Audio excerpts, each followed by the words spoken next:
Hello friends, welcome to IT study. आज की video आपके आने वाले किसी भी एग्ज़ाम के लिए काफ़ी महत्वपूर्ण साबित होगी, क्योंकि इसी एक वीडियो में हम लोग पूरे अप्रैल महीने की सबसे इम्पोर्टेंट करंट अफेयर्स को कवर करेंगे। आप चाहे किसी भी एग्ज़ाम की तैयारी कर रहे हो, उसमें करंट अफेयर्स डेफिनेटली पूछा जाता है। तो इसमें हम क्या करने वाले हैं, पूरे अप्रैल महीने में जितनी भी इवेंट्स हुई हैं, जितनी भी घटनाएं हुई हैं, इनके संबंध में आपके एग्जाम में जो भी क्वेश्चन बन सकते हैं, उन सब को हम इसी एक वीडियो में कवर करने वाले हैं। तो काफ़ी इंपॉर्टेंट वीडियो होने वाली है। तो टोटल 120 प्लस क्वेश्चंस हैं। आपको इस वीडियो को बिल्कुल अंत तक ध्यान से देखना है, क्योंकि यहाँ से कई सारे सवाल आपके एग्जाम में पूछे जाएंगे। तो इसमें मैं आपको हर एक क्वेश्चन से रिलेटेड इंपॉर्टेंट पॉइंट भी बताऊंगा। तो आइए बिना किसी देरी के शुरू करते हैं। तो ये रहा आपकी स्क्रीन पर सबसे पहला क्वेश्चन। इनमें से किस राज्य की सरकार ने मुख्यमंत्री कोविड-19 योद्धा कल्याण योजना लॉन्च की है? मुख्यमंत्री कोविड-19 योद्धा कल्याण योजना। इस वीडियो का बेस्ट यूज करने के लिए आपको हर एक क्वेश्चन का राइट आंसर पहले खुद से सोचना है, उसके बाद तो मैं आपको बताऊंगा ही। तो इस क्वेश्चन का राइट आंसर है ऑप्शन सी, यानी कि मध्य प्रदेश। तो यहाँ के जो मुख्यमंत्री हैं शिवराज सिंह चौहान, उन्होंने ही इस योजना को शुरू करा है। तो इसमें क्या है कि जो यहाँ की आंगनवाड़ी कार्यकर्ता हैं, जो मध्य प्रदेश की आंगनवाड़ी कार्यकर्ता हैं, इनको 50 लाख रुपए का स्वास्थ्य बीमा प्रदान किया जाएगा। इनको 50 लाख रुपए का हेल्थ कवर प्रदान किया जाएगा। तो इसको शुरू किया है मध्य प्रदेश की सरकार ने। और मध्य प्रदेश की सरकार ने हाल ही में एक और योजना लॉन्च की है, एफआईआर आपके द्वार योजना। एफआईआर आपके द्वार कहने का मतलब अब आपको एफआईआर दर्ज करने के लिए पुलिस स्टेशन नहीं जाना होगा, आपके घर पर एफआईआर दर्ज की जा सकती है। Question number 2। Stockholm International Peace Research Institute, यानी कि सिपरी, ये जो संस्था है, ये पूरी दुनिया में नजर रखता है कि कहाँ पर हथियारों का कितना आदान प्रदान हो रहा है। तो आपको ये बताना है कि इन्होंने हाल ही में एक रिपोर्ट जारी करी है। इसमें आपको ये बताना है कि 2019 में सर्वाधिक सैन्य खर्च करने वाले देशों की सूची में भारत कौन से स्थान पर है। आसान भाषा में पूछूं तो आपको ये बताना है कि 2019 में सारे कंट्रीज ने अपनी मिलिट्री पर जितना भी खर्च किया है, इस मामले में भारत कौन से स्थान पर है। आप जानते हैं सबसे ज्यादा अपनी मिलिट्री पर खर्च करता है अमेरिका, फिर दूसरा भी आप गेस कर सकते हैं चाइना, और तीसरा आप सोच रहे होंगे रसिया होगा, लेकिन रसिया 2018 तक था। अब रसिया को भारत ने ओवरटेक कर दिया है, तो अब तीसरे स्थान पर भारत आ गया है। सो आंसर हो जाएगा ऑप्शन सी। यहाँ पर आप देख सकते हैं कि साल 2019 में दुनिया के वो टॉप कंट्रीज जिन्होंने अपनी मिलिट्री पर सबसे ज़्यादा खर्च किया है। तो सबसे ज़्यादा खर्च किया है अमेरिका ने, 732 अरब डॉलर। फिर उसके बाद चीन, और भारत है थर्ड प्लेस पर। Next question. हाल ही में भारत सरकार ने बैंक बोर्ड ब्यूरो के जो वर्तमान में सदस्य हैं, इनका कार्यकाल कितने साल के लिए बढ़ा दिया गया है। बैंक बोर्ड ब्यूरो का काम क्या होता है, भारत में जितने भी सरकारी बैंक हैं और जितने भी सरकारी वित्तीय सेवा संस्थान हैं, उनमें शीर्ष पदों की नियुक्ति करता है बैंक बोर्ड ब्यूरो। और इसके जो वर्तमान में सदस्य हैं, अब इनका कार्यकाल 2 साल के लिए बढ़ा दिया गया है। 2 साल के लिए बढ़ा दिया गया है। सैनिटाइजिंग टनल स्थापित करने वाला भारत का पहला राज्य नहीं, रेलवे स्टेशन कौन सा बना है। हाँ, अगर आपसे राज्य पूछते हैं तो राज्य में आपको बताना है तेलंगाना, क्योंकि तेलंगाना में वी सेफ टनल लगाई गई है।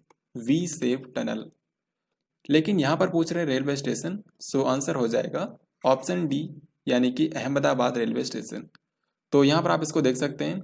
यहाँ पर जो सैनिटाइजिंग टनल लगाई गई है, इसमें सेंसर्स लगे हैं, और जैसे आप इसके अंदर से एंटर करेंगे तो इसमें गैसेस रिलीज होना शुरू हो जाएंगी, और 15 सेकंड के अंदर ही आपकी पूरी बॉडी सैनिटाइज हो जाएगी।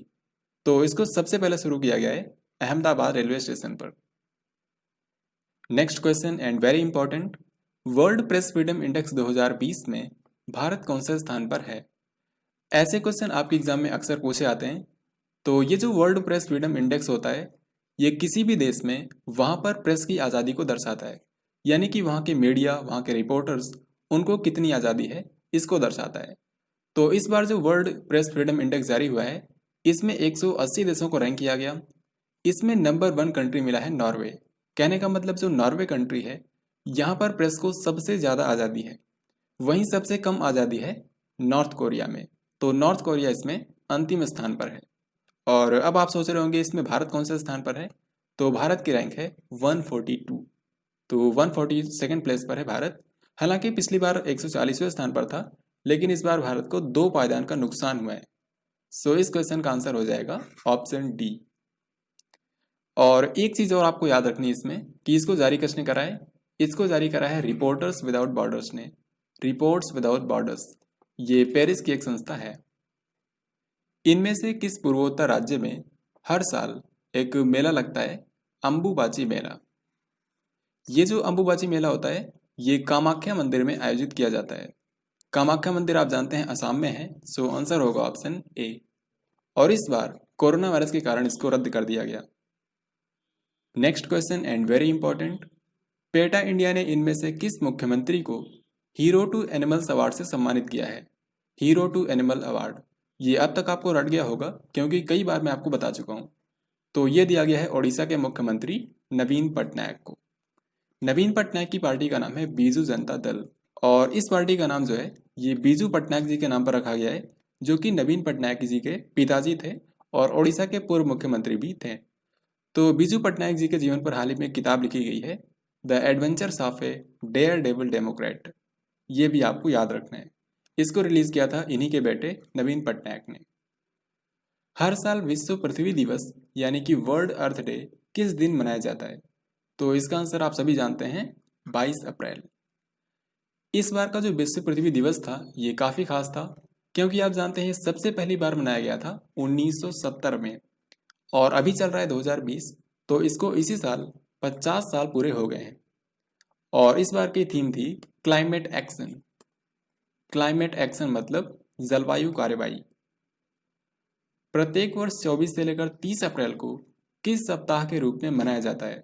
24 से लेकर 30 अप्रैल मतलब अप्रैल महीने का आखिरी सप्ताह। तो अप्रैल महीने के आखिरी सप्ताह को विश्व प्रतिरक्षण सप्ताह यानी कि वर्ल्ड इम्यूनाइजेशन वीक के रूप में मनाया जाता है। तो इस दौरान लोगों को टीकाकरण यानी कि वैक्सीनेशन के बारे में जागरूक किया जाता है। और इस बार इसका विषय है vaccines work for all. Vaccines work for all यानी कि जो टीके हैं ये सभी के लिए काम करते हैं। आप जानते हैं हाल ही में हाइड्रोक्सी क्लोरोक्विन दवा काफी चर्चा में है। तो आपको बताना है कि इस दवा का सबसे बड़ा उत्पादक देश कौन सा है। ये जो दवा है इसको शॉर्ट में HCQ बोलते हैं, हाइड्रोक्सी क्लोरोक्विन। तो वैसे तो ये दवा मलेरिया के लिए इस्तेमाल की जाती है, लेकिन आप जानते हैं भारत का जो ICMR है, Indian council of medical research, इसने इसको कोविड-19 पेशेंट के ट्रीटमेंट के लिए भी इस्तेमाल करने की सिफारिश की थी। तो कोविड-19 के जो सीरियस पेशेंट्स हैं उनको राहत देने के लिए इस दवा का इस्तेमाल किया जा रहा है। तो इस दवा का जो सबसे बड़ा उत्पादक देश है ये कोई और नहीं बल्कि हमारा भारत ही है। इवन पूरी दुनिया में जितना भी ये दवा बनाई जाती है उसका 70% सिर्फ भारत में ही बनाया जाता है, 70%। तो भारत इस दवा का सबसे बड़ा प्रोड्यूसर है, साथ ही साथ सबसे बड़ा एक्सपोर्टर भी है, क्योंकि जो बनाएगा वही तो एक्सपोर्ट करेगा। वर्ल्ड गेम्स 2022 इसका आयोजन कौन से शहर में किया जाएगा। करेक्ट आंसर होगा ऑप्शन डी यानी कि बर्मिंघम, अमेरिका। अमेरिका के बर्मिंघम शहर में इसका आयोजन किया जाएगा।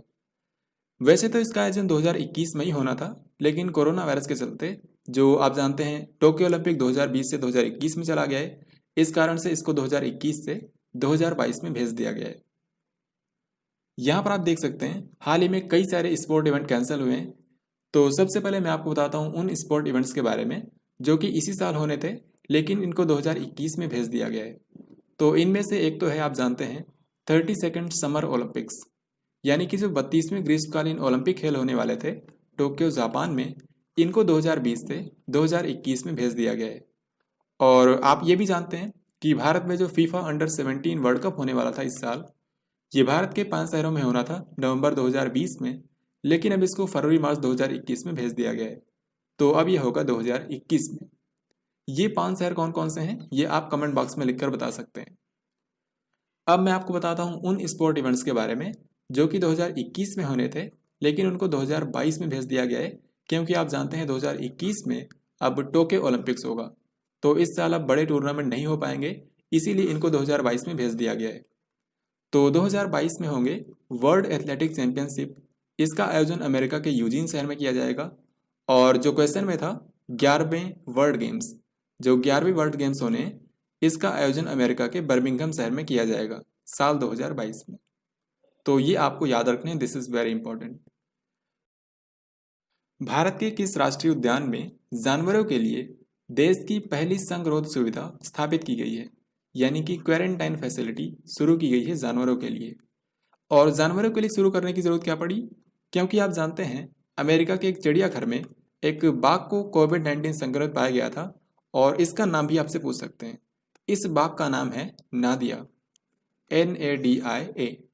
तो इसके चलते भारत में जानवरों के लिए क्वारंटाइन फैसिलिटी शुरू की गई है जिम कॉर्बेट राष्ट्रीय उद्यान में, जिम कॉर्बेट नेशनल पार्क। और ये कहाँ पर है, यह है उत्तराखंड में। यह भारत का सबसे पुराना नेशनल पार्क है। कोविड-19 के चलते इनमें से कौन सा tennis grand slam second world war के बाद फर्स्ट टाइम कैंसिल किया गया है? ऐसे क्वेश्चन भी आपके एग्जाम में पूछे जाते हैं, और इसका आंसर तो वैसे आप इस कोर्ट को देखकर ही समझ गए होंगे, क्योंकि जो ग्रास कोर्ट पर खेला जाता है ये विंबलडन ओपन खेला जाता है, राइट। और ये अब तक का सबसे पुराना टेनिस टूर्नामेंट है। ये 1877 में शुरू हुआ था, तो अभी इसको कैंसिल कर दिया गया है, 2020 में ये नहीं होगा। इनमें से किस राज्य की सरकार ने कोविड-19 संक्रमित लोगों का पता लगाने के लिए, यानी कि जो लोग कोरोना वायरस से संक्रमित हैं उनको पकड़ने के लिए एक्टिव केस फाइंडिंग कैंपेन शुरू किया है? एक्टिव केस फाइंडिंग कैंपेन, तो इसको शुरू किया है हिमाचल प्रदेश की सरकार ने। और हिमाचल प्रदेश में जो बीमार लोग हैं उनको फ्री में ऑनलाइन चिकित्सा परामर्श देने के लिए ई संजीवनी OPD शुरू की गई है। ई संजीवनी OPD। हमारे जो डाककर्मी हैं, अगर उनको ड्यूटी पर कोरोना वायरस हो जाता है तो उनको कितने रुपए का मुआवजा दिया जाएगा? तो भारतीय डाक ने अनाउंस करा है कि उनको 10 लाख रुपए दिए जाएंगे भारतीय डाक के उन कर्मियों को जो कि ड्यूटी पर कोरोना वायरस संक्रमित हो जाएंगे। सो आंसर होगा ऑप्शन बी। और भारतीय डाक ने भारत की पहली डिजिटल पार्सल लाकर सेवा शुरू की है कोलकाता में, यह भी आपको याद रखना है। इनमें से किस राज्य की सरकार ने कोरोना संक्रमण से मरने वाले पत्रकारों के लिए पत्रकारों के परिवारों को 15 लाख रुपए की सहानुभूति राशि देने की अनाउंसमेंट की है? तो जो भी पत्रकार कोरोना वायरस से मारे जाएंगे इस राज्य में, उनको 15 लाख रुपए दिए जाएंगे उनके परिवारों को, ये कहा है नवीन पटनायक ने। नवीन पटनायक मतलब आंसर होगा ओडिशा। और आपको याद होगा मार्च महीने मैंने आपको बताया था कि ओडिशा भारत का पहला राज्य बना है जिसने सेल्फ हेल्प ग्रुप्स के लिए, यानी कि हमारे जो स्वयं सहायता समूह हैं, इनके लिए एक विशेष डिपार्टमेंट बनाया है। इसका नाम रखा गया है मिशन शक्ति। मिशन शक्ति डिपार्टमेंट बनाया गया है सेल्फ हेल्प ग्रुप्स के लिए। भारत के कौन से मंत्रालय ने स्ट्रैंडेड इन इंडिया नाम का पोर्टल शुरू किया है? स्ट्रैंडेड इन इंडिया, यहाँ पर आप इसको देख सकते हैं। ये उन विदेशी पर्यटकों के लिए है जो कि भारत में कहीं भी फंस गए हैं, for foreign travellers stranded anywhere in India. तो ये विदेशी पर्यटकों की हेल्प के लिए शुरू किया गया है। इसी से आप समझ गए होंगे, इसको लॉन्च किया है हमारे पर्यटन मंत्रालय ने, जिसके मंत्री हैं प्रहलाद सिंह पटेल। सो आंसर हो जाएगा ऑप्शन डी। हाल ही में हमारी सरकार ने प्रत्यक्ष विदेशी निवेश नीति में बदलाव किया है ताकि जो भारत की कंपनियां हैं उनको कोई दूसरी कंट्री की कंपनी टेक ओवर ना कर पाए। तो इसके लिए हमारी FDI पॉलिसी में बदलाव किया गया है। आपको ये बताना है कि इनमें से कौन सा वो देश है जिसने भारत के इस बदलाव को WTO के सिद्धांतों का उल्लंघन बताया है। तो इसका आंसर तो आप गेस कर सकते हैं, आंसर होगा चीन। और चीन के राष्ट्रपति हैं शी जिनपिंग। यहाँ पर आप जरूर जानना चाहेंगे कि भारत की FDI पॉलिसी में क्या बदलाव किया गया है। तो क्या है कि भारत के साथ जो कंट्रीज लैंड बॉर्डर शेयर करते हैं, जैसे कि चीन, पाकिस्तान, भूटान, नेपाल, म्यांमार, बांग्लादेश, तो ये जो कंट्रीज हैं, अगर इनकी किसी भी कंपनी को भारत में इन्वेस्ट करना है, भारत की किसी कंपनी में इनको हिस्सेदारी खरीदना है, तो उसके लिए इनको भारत सरकार से परमिशन लेनी पड़ेगी। उसके बाद ये भारत में इन्वेस्ट कर पाएंगे। तो इसको आपको याद रखना है, इसका विरोध किया है चीन ने। कोविड-19 मरीजों के लिए आयुर्वेद का इस्तेमाल करने वाला भारत का पहला राज्य कौन सा है? और यही वो पहला राज्य है जिसको सबसे पहले कोरोना वायरस फ्री डिक्लेयर किया गया है। तो यहाँ पर बात हो रही है गोवा की। और आप जानते हैं इस साल जो 36वें राष्ट्रीय खेल होने वाले हैं, 36वें नेशनल गेम्स होने वाले हैं, इनका आयोजन गोवा में ही किया जाएगा, यहाँ की राजधानी पणजी में। लेकिन अभी इसको कैंसिल कर दिया गया है, ये भी आपको याद रखना है। कब होगा ये अभी ये डिसाइड नहीं किया गया है, लेकिन अभी इसको कैंसिल कर दिया गया है। जलवायु परिवर्तन पर जो COP26 सम्मेलन होगा, इसका आयोजन कौन से शहर में किया जाएगा? COP25 सम्मेलन हुआ था स्पेन की राजधानी मैड्रिड में, और COP26 सम्मेलन होगा स्कॉटलैंड के ग्लासगो शहर में। सो आंसर होगा ऑप्शन सी। वैसे इसका आयोजन इसी साल होना था 2020 में, लेकिन कोरोना वायरस के चलते अब ये 2021 में होगा। ये क्वेश्चन भी वेरी इंपॉर्टेंट है। हाल ही में फेसबुक ने जियो प्लेटफॉर्म्स लिमिटेड में कितने % शेयर खरीदने की अनाउंसमेंट की है? तो फेसबुक ने लगभग 10% की हिस्सेदारी खरीदी है, एग्जैक्टली 9.99%। और इसके लिए फेसबुक इसमें इन्वेस्ट करेगा $5.7 अरब, $5.7 बिलियन। हाल ही में एक बुक रिलीज हुई है शब्द मानस। इसमें क्या है कि जो तुलसीदास ने रामचरितमानस लिखी थी, उसमें जितने भी शब्द हैं उन सब का मीनिंग इस किताब में लिखा गया है, शब्द मानस। इसको किसने लिखा है? इसको दो लोगों ने मिलकर लिखा है, OP श्रीवास्तव और इनकी पत्नी भारती श्रीवास्तव ने। सो आंसर हो जाएगा ए और बी दोनों। किस राज्य में कोविड-19 मरीजों को भोजन और दवाइयां देने के लिए कोबोट रोबोटिक्स का उपयोग किया जा रहा है? तो कोबोट रोबोटिक्स का उपयोग किया जा रहा है झारखंड में। यहाँ के मुख्यमंत्री हैं हेमंत सोरेन, और इनकी पार्टी का नाम है झारखंड मुक्ति मोर्चा। और झारखंड की सरकार ने जो लोग आवश्यक सेवाओं की डिलीवरी कर रहे हैं उनको ई-पास जारी करने के लिए एक एप्लीकेशन लॉन्च किया है, इसका नाम है प्रज्ञाम। तो प्रज्ञाम ऐप को लॉन्च किया झारखंड की सरकार ने, और कोबोट रोबोटिक्स का उपयोग भी किया जा रहा है झारखंड में। आभासी अदालतों के जरिए यानी कि वर्चुअल कोर्ट्स के जरिए मुकदमों की सुनवाई शुरू करने वाला भारत का पहला राज्य कौन सा बना है? इस राज्य ने टीम 11 नाम की एक कमेटी भी बनाई है, तो इसको शुरू किया गया है उत्तर प्रदेश में। तो यहाँ की जो अदालतें हैं उसमें वीडियो कॉन्फ्रेंसिंग के जरिए मुकदमों की सुनवाई की जा रही है।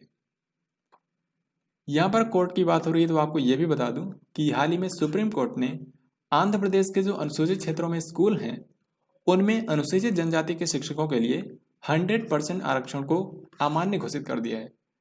दरअसल बात क्या है कि साल 2000 में यहाँ के जो राज्यपाल थे आंध्र प्रदेश के, उन्होंने यहाँ पर जो अनुसूचित क्षेत्रों के स्कूल थे उसमें टीचर्स के पद के लिए अनुसूचित जनजाति के उम्मीदवारों को 100% का आरक्षण दे दिया था।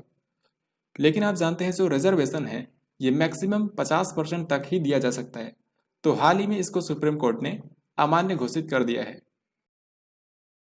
इनमें से कौन से देश ने कोविड-19 वैश्विक महामारी के दौरान WHO की फंडिंग पर रोक लगा दी है? तो इसका आंसर आप सभी जानते हैं, आंसर होगा अमेरिका। वैसे WHO को जितनी फंडिंग मिलती है उसमें सबसे ज़्यादा अमेरिका ही देता है, लगभग 15%। तो अभी अमेरिका ने WHO की फंडिंग पर रोक लगा दी है। WHO का हेडक्वार्टर है जेनेवा स्विट्जरलैंड में। इनमें से कौन से एम्स इंस्टीट्यूट में भारत की पहली दूरस्थ स्वास्थ्य निगरानी प्रणाली स्थापित की गई है, यानी कि रिमोट हेल्थ मॉनिटरिंग सिस्टम? तो इससे क्या है कि हमारे जो डॉक्टर्स हैं वो बिना मरीजों को टच किए उनके स्वास्थ्य की निगरानी कर सकते हैं। तो इसको सबसे पहले शुरू किया गया है एम्स ऋषिकेश में। करेक्ट आंसर होगा ऑप्शन बी। और इसको एम्स ऋषिकेश ने भारत इलेक्ट्रॉनिक्स लिमिटेड के साथ में मिलकर शुरू किया है। Next question and very important. आप जानते हैं अप्रैल महीना जाते आते भारत के 2 महान एक्टर्स को भी ले गया। एक तो हैं इरफान खान और दूसरे हैं ऋषि कपूर जी। तो हम एक एक की बात करेंगे। सबसे पहले आपको ये बताना है कि इरफान खान की आखिरी फिल्म कौन सी थी। ये 53 साल के थे और ब्रेन कैंसर से इनकी डेथ हो गई। इनकी आखिरी फिल्म थी अंग्रेजी मीडियम, जो कि इसी साल आई थी। तो यहाँ पर आप देख सकते हैं, तो इनके बारे में कुछ इंपॉर्टेंट चीज़ें आपको याद रखनी है। जैसे कि इनकी पहली फिल्म थी सलाम बॉम्बे, जो कि 1988 में आई थी। और जैसा कि मैंने आपको बताया इनकी आखिरी फिल्म थी अंग्रेजी मीडियम। यहाँ पर आप देख सकते हैं इनको कई सारे अवार्ड्स भी मिल चुके हैं। इनमें से कुछ आपको याद रखने हैं, जैसे कि साल 2011 में इनको देश का चौथा सर्वोच्च नागरिक सम्मान दिया गया था, पद्मश्री। इसके अलावा इनको 3 फिल्म समारोह में बेस्ट एक्टर का भी अवार्ड मिल चुका है, साल 2018 में, 2014 में और 2013 में। तो ये सब आप देख सकते हैं। इसके बाद हम आगे बढ़ते हैं। तो अब यहाँ पर हम बात करेंगे ऋषि कपूर जी की, जिनकी 30 अप्रैल को डेथ हो गई है। इनकी जो पहली फिल्म थी ये 1970 में आई थी, मेरा नाम जोकर। वैसे तो आप जानते होंगे इसमें मुख्य अभिनेता थे इनके पिताजी यानी कि राज कपूर जी, लेकिन राज कपूर के बचपन का किरदार निभाया था इनके बेटे ऋषि कपूर जी ने। तो इसमें इन्होंने चाइल्ड आर्टिस्ट के रूप में काम किया था और इसके लिए इनको नेशनल फिल्म अवार्ड भी दिया गया था। ये भी आपको याद रखना है, अभी मैं आपको दिखाऊंगा। अब यहाँ पर दूसरा सवाल आपसे ये पूछ सकते हैं कि मुख्य अभिनेता के रूप में इनकी पहली फिल्म कौन सी थी, तो इसका भी आंसर आप जानते हैं। इस फिल्म का नाम है बॉबी और इसके लिए इनको बेस्ट एक्टर का अवार्ड दिया गया फिल्म फेयर अवार्ड्स में। तो अब यहाँ पर मैं आपको बताता हूँ इनको कौन कौन से अवार्ड्स मिल चुके हैं। तो इनके जो शुरुआत की पहली दो फिल्में थी, मेरा नाम जोकर और बॉबी, इन दोनों के लिए इन्होंने अवार्ड जीते थे। मेरा नाम जोकर के लिए बेस्ट चाइल्ड आर्टिस्ट और बॉबी फिल्म के लिए बेस्ट एक्टर। इसके बाद इन्होंने कई सारे अवार्ड जीते हैं, जैसे कि साल 2008 में इनको फिल्म फेयर अवार्ड्स में लाइफ टाइम अचीवमेंट अवार्ड का सम्मान दिया गया था और रसिया की सरकार ने इनके सिनेमा में योगदान के लिए इनको सम्मानित किया था। तो ये कुछ अवार्ड आप याद कर सकते हैं। अब हम आगे बढ़ते हैं। किस देश की कैनेडियन इन्वेस्टमेंट कंपनी ने बंधन बैंक में अपनी हिस्सेदारी को बढ़ाकर 4.49% कर लिया है? तो कैनेडियन इन्वेस्टमेंट जो है ये सिंगापुर की कंपनी है। सो आंसर होगा ऑप्शन बी। बंधन बैंक का हेडक्वार्टर है कोलकाता में। लॉकडाउन के दौरान इनमें से किस मंत्रालय ने देखो अपना देश नाम की एक वेबिनार श्रृंखला शुरू की है? तो इसका राइट आंसर होगा ऑप्शन ए यानी कि पर्यटन मंत्रालय। और जैसा कि आप इसके नाम से ही समझ गए होंगे, देखो अपना देश कहने का मतलब यह है कि इसमें भारत की जो संस्कृति है, भारत की जो विरासत है, इसके बारे में लोगों को विस्तार से जानकारी दी गई है। देखो अपना देश नाम की वेबिनार श्रृंखला। वेबिनार का मतलब होता है वेब बेस्ड सेमिनार। निम्न में से किस राज्य में एक नया एयरपोर्ट बनेगा, अंतर्राष्ट्रीय एयरपोर्ट? इसका नाम होगा भोगापुरम अंतर्राष्ट्रीय एयरपोर्ट। तो इसको बनाएगी जीएमआर एयरपोर्ट्स लिमिटेड और ये बनेगा आंध्र प्रदेश में। ये जो भोगापुरम है ये आंध्र प्रदेश के गांव का नाम है, तो यहीं पर ये बनाया जाएगा। 2019 का जो मार्च महीना था उसकी तुलना में जो 2020 का मार्च महीना था, इसमें सकल जीएसटी राजस्व में कितने परसेंट की कमी आई है? तो जीएसटी कलेक्शन में 8% की कमी आई है। सो आंसर है ऑप्शन डी। यहां पर आप इसको डेटा में भी देख सकते हैं। UNCTAD यानी कि United nation conference on trade and development, इसने हाल ही में एक रिपोर्ट जारी की थी। तो इस रिपोर्ट के हिसाब से कौन से दो देशों को छोड़कर दुनिया की अर्थव्यवस्था मंदी में चली जाएगी? तो ये देश हैं भारत और चीन। और सबसे पहले जिस कंट्री की अर्थव्यवस्था मंदी में गई है ये कंट्री है जापान। ये भी आपको याद रखना है। कौन सा देश एशियाई युवा खेल 2021 की मेजबानी करेगा? Asian youth games 2021। तो इसकी मेजबानी करेगा चीन। और इसके एक साल बाद 2022 में आप जानते हैं एशियन गेम्स होंगे, उसकी भी मेजबानी करेगा चीन। तो इन दोनों को आप एक साथ याद कर सकते हैं। भारत सरकार ने बैंकिंग सेक्टर को जन उपयोगी सेवा के रूप में डिक्लेयर किया है। आपको यह बताना है कि कितने माह के लिए यह डिक्लेयर किया गया है। करेक्ट आंसर होगा ऑप्शन डी यानी कि 6 माह। तो इससे जो बैंकिंग क्षेत्र के कर्मचारी हैं वो हड़ताल नहीं कर पाएंगे। यहां पर आपके सामने 4 स्पेस एजेंसी के नाम लिखे गए हैं। इसरो भारत की स्पेस एजेंसी है, जाक्सा जापान की, नासा अमेरिका की और रॉसकॉस्मोस रसिया की। तो आपको बताना है इसमें कौन सी स्पेस एजेंसी है जिसने कोविड-19 मरीजों के लिए एक वेंटिलेटर बनाया है, हाई प्रेशर वेंटिलेटर बनाया है। इसका नाम रखा गया है वाइटल, VITAL। इसका फुल फॉर्म आपको याद नहीं रखना है। तो इसको बनाया है अमेरिका की स्पेस एजेंसी नासा ने। इसके अलावा कुछ और संस्थाओं ने भी वेंटिलेटर्स बनाए हैं, जैसे कि यहाँ पर आप देख सकते हैं 2 नाम बिल्कुल सिमिलर हैं, तो इनको आपको एक साथ याद रखना है। और भी हैं, वो मैं आपको इसी वीडियो में आगे बताऊंगा। तो अभी के लिए आपको ये 2 याद रखने हैं। जीवन नाम का वेंटिलेटर बनाया है हमारी भारतीय रेलवे ने और इसको रेल कोच फैक्ट्री कपूरथला में बनाया गया है। इसके अलावा जीवन लाइट नाम का वेंटिलेटर बनाया है एरोबायोसिस इनोवेशन ने, जो कि हैदराबाद का एक स्टार्टअप है। तो ये 2 आपको अभी के लिए याद रखने हैं।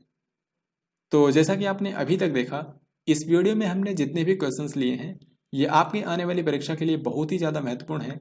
तो आपको ऐसे ही बिल्कुल ध्यान से वीडियो को देखते चलना है। इस वीडियो को देखने के बाद आप अप्रैल महीने की करंट अफेयर्स को लेकर निश्चिंत हो सकते हैं, क्योंकि ये अप्रैल महीने की कंप्लीट वीडियो है। तो आइए आगे बढ़ते हैं। चाइना की जो केंद्रीय बैंक है पीपल्स बैंक ऑफ चाइना, इसने भारत की कौन सी वित्तीय सेवा कंपनी में अपनी हिस्सेदारी को 1.01% कर दिया है? 1.01%। तो इसका राइट आंसर होगा ऑप्शन सी, यानी कि HDFC limited, housing development finance corporation limited. Mahabaleshwaram MS, ये कौन सी बैंक के MD और CEO हैं? और अभी अभी RBI ने इनको 3 साल के लिए फिर से अपॉइंट करने की मंजूरी दे दी है। तो ये कर्नाटक बैंक के MD और CEO हैं, महाबलेश्वरम MS।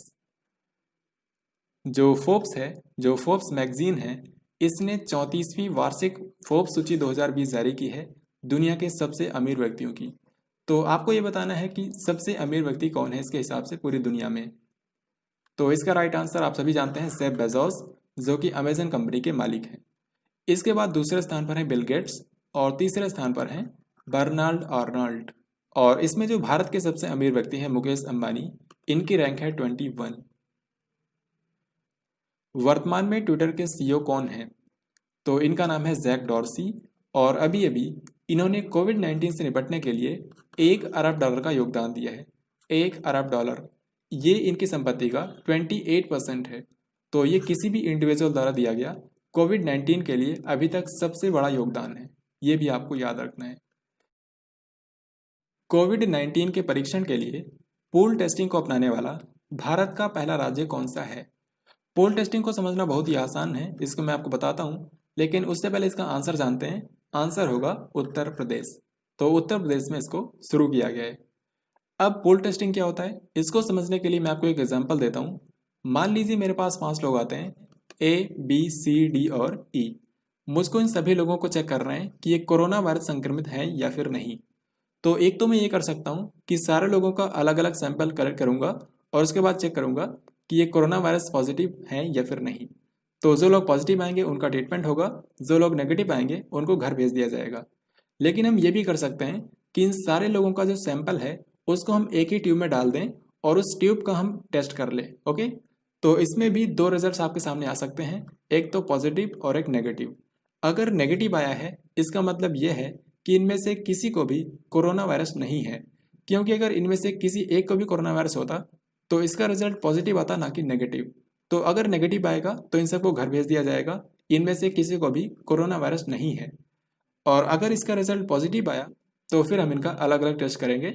तो इस तरीके से होता है, इसमें काफ़ी समय और पैसा बचता है। तो इसको आपको याद रखना है, सबसे पहले शुरू किया गया है उत्तर प्रदेश में। और एक चीज़ और आपको बताता हूँ, ऐसा नहीं है कि आप इसमें 100,000 लोगों का एक साथ कर सकते हैं, क्योंकि जो कोरोना वायरस का केस है इसमें ICMR ने कहा है कि मैक्सिमम आप 5 लोगों का ही पूल टेस्ट कर सकते हैं, मतलब 5 लोगों का ही एक साथ कर सकते हैं। ये भी आपको याद रखना है। वैसे तो पूल टेस्टिंग कई सारे लोगों का एक साथ कर सकते हैं, लेकिन कोरोना वायरस के केस में सिर्फ 5 लोगों को अलाउ किया गया है। और इसीलिए एग्जाम्पल मैंने 5 व्यक्तियों का लिया था ताकि आपको बाई डिफॉल्ट याद हो जाए। तो चलिए आगे बढ़ते हैं। किस फुटबॉल क्लब को हीरो आई लीग 2019-20 का चैंपियन डिक्लेयर किया गया है? चैंपियन डिक्लेयर किया गया है, इसका मतलब ये हो गया कि ये जो टूर्नामेंट था ये पूरा हो ही नहीं पाया, इसके कुछ मैचेस बच गए थे, इसीलिए चैंपियन डिक्लेयर किया गया है मोहन बागान क्लब को, क्योंकि ये जितने भी मैचेस हुए थे उसमें शीर्ष पर था। अब ये क्वेश्चन पढ़ने से पहले मैं आपको नेक्स्ट क्वेश्चन दिखाना चाहूंगा, इससे आपको इसको समझना और भी आसान हो जाएगा। तो क्या है कि आप जानते हैं भारत सरकार ने 4 सालों के लिए एक परियोजना शुरू की है जिसका नाम है India covid emergency response and health system preparedness project, यानी कि कोविड-19 आपातकालीन प्रतिक्रिया और स्वास्थ्य प्रणाली तत्परता परियोजना। तो इसको 4 सालों के लिए शुरू किया गया है। अभी तो इसका इस्तेमाल कोविड-19 से निपटने में किया जाएगा, लेकिन भविष्य में इसको भारत की स्वास्थ्य प्रणाली को मजबूत बनाने में किया जाएगा। तो इस क्वेश्चन में बेसिकली ये पूछा जा रहा है कि केंद्र सरकार ने इसके लिए कितने करोड़ रुपए मंजूर किए हैं? तो भारत सरकार ने ही इसमें 15,000 करोड़ रुपए इन्फ्यूज किए हैं। सो आंसर होगा ऑप्शन सी। और इसमें से भी कुछ अभी इस्तेमाल होंगे और कुछ बाद में। अब ये जो क्वेश्चन है ये भी इसी प्रोजेक्ट से रिलेटेड है। तो आपको ये बताना है कि कौन सी बैंक ने भारत के इस प्रोजेक्ट के लिए $1 अरब की पेशकश की है। तो इस क्वेश्चन का राइट आंसर होगा ऑप्शन ए, यानी कि विश्व बैंक। तो विश्व बैंक ने इस परियोजना के लिए दिए हैं $1 अरब। और इसके अलावा मैं आपको बताता हूँ, एशियन इंफ्रास्ट्रक्चर इन्वेस्टमेंट बैंक, इसने भी इस परियोजना के लिए $500 मिलियन दिए हैं। तो ये सब आपको याद रखने हैं। देश भर में स्वास्थ्य कर्मियों पर हो रहे हमलों के दोषियों को कितने साल तक की जेल की सजा हो सकती है? मैक्सिमम कितने साल की सजा दी जाएगी उन लोगों को, उन अपराधियों को जो कि स्वास्थ्य कर्मियों पर हमला कर रहे हैं? तो ऐसे लोगों को मैक्सिमम 7 साल की सजा हो सकती है। पेटीएम जनरल इंश्योरेंस लिमिटेड, जो पेटीएम साधारण बीमा कंपनी है, इसके नए एमडी और सीईओ कौन बने हैं? तो इसके एमडी और सीईओ बने हैं विनीत अरोड़ा। पेटीएम को साल 2010 में विजय शेखर शर्मा ने शुरू किया था। अप्रैल 2020 में किस कंपनी ने कर्ज में डूबी रिलायंस कैपिटल में 6.43% की हिस्सेदारी का अधिग्रहण कर लिया है? यानी कि अनिल अंबानी की जो कंपनी है रिलायंस कैपिटल, इसमें 6.43% स्टेक कौन सी कंपनी ने एक्वायर कर लिया है? तो यह है HDFC बैंक। आंसर होगा ऑप्शन डी। इसका भी मुख्यालय मुंबई में है और रिलायंस कैपिटल का मुख्यालय भी मुंबई में है। हाल ही में संयुक्त राष्ट्र ने पहली बार अंतर्राष्ट्रीय चेतना दिवस मनाया है, इंटरनेशनल डे ऑफ कॉन्शियसनेस। तो ये कौन से दिन मनाया गया? करेक्ट आंसर होगा ऑप्शन डी, यानी कि 5 अप्रैल। तो जो डेज पहली बार मनाए जाते हैं वो ऑब्वियसली काफ़ी इंपॉर्टेंट होते हैं, तो ये आपको याद रखना है। अब यहाँ पर मैं आपको बताऊंगा सभी इंपॉर्टेंट डेज और उनकी थीम। वैसे तो इस महीने में डेज तो काफ़ी ज़्यादा हैं, लेकिन थीम कम है। तो आइए देखते हैं। 1 अप्रैल को मनाया गया ओडिशा दिवस, यानी कि ओडिशा डे। इसको उत्कल दिवस भी बोलते हैं। फिर इसके बाद 2 अप्रैल को मनाया गया विश्व ऑटिज्म जागरूकता दिवस, world autism awareness day. Autism एक मानसिक बीमारी होती है, तो इसके बारे में जागरूक करने के लिए मनाया जाता है। इसके बाद 5 अप्रैल को मनाया गया राष्ट्रीय समुद्री दिवस, यानी कि नेशनल मैरीटाइम डे। और ये आपको बिल्कुल भी नहीं भूलना है कि इस बार के 5 अप्रैल को ही पहली बार यूनाइटेड नेशन ने मनाया है अंतर्राष्ट्रीय चेतना दिवस, इंटरनेशनल डे ऑफ कॉन्शियसनेस। फिर इसके बाद 7 अप्रैल को वेरी इंपॉर्टेंट विश्व स्वास्थ्य दिवस, यानी कि वर्ल्ड हेल्थ डे। इस दिन WHO की स्थापना हुई थी 7 अप्रैल 1948 को। तो विश्व स्वास्थ्य दिवस जो है, इस बार इसकी थीम है support nurses and midwives, support nurses and midwives. इसके बाद 10 अप्रैल को मनाया गया विश्व होम्योपैथी दिवस, वर्ल्ड होम्योपैथी डे। होम्योपैथी की शुरुआत हुई थी जर्मनी में। 11 अप्रैल को मनाया गया राष्ट्रीय सुरक्षित मातृत्व दिवस, नेशनल सेफ मदरहुड डे। ये कस्तूरबा गांधी जी की जयंती के रूप में मनाया जाता है। फिर इसके बाद 12 अप्रैल को मनाया गया अंतर्राष्ट्रीय मानव अंतरिक्ष उड़ान दिवस, international day of human space flight, human space flight. फिर इसके बाद 15 अप्रैल को मनाया गया विश्व कला दिवस, वर्ल्ड आर्ट डे। दुनिया के महान कलाकार लियोनार्डो दा विंची का इस दिन जन्मदिन होता है, तो इसको विश्व कला दिवस के रूप में मनाया जाता है। इसके बाद 17 अप्रैल को मनाया गया विश्व हीमोफीलिया दिवस। हीमोफीलिया जो है ये एक आनुवंशिक रोग होता है, तो इसमें क्या होता है कि जो ब्लड की क्लोटिंग होती है वो आसानी से नहीं होती है। तो इस बार इसकी थीम है गेट प्लस इन्वॉल्व्ड। तो यहाँ पर मैंने आपको बताए हैं 1 से लेकर 20 अप्रैल के सभी इंपॉर्टेंट डेज और थीम। इसके बाद मैं आपको इसी वीडियो में 21 से लेकर 30 अप्रैल के सभी इंपॉर्टेंट डेज और थीम बताऊंगा, तो उसको हम इसी वीडियो में आगे देखेंगे।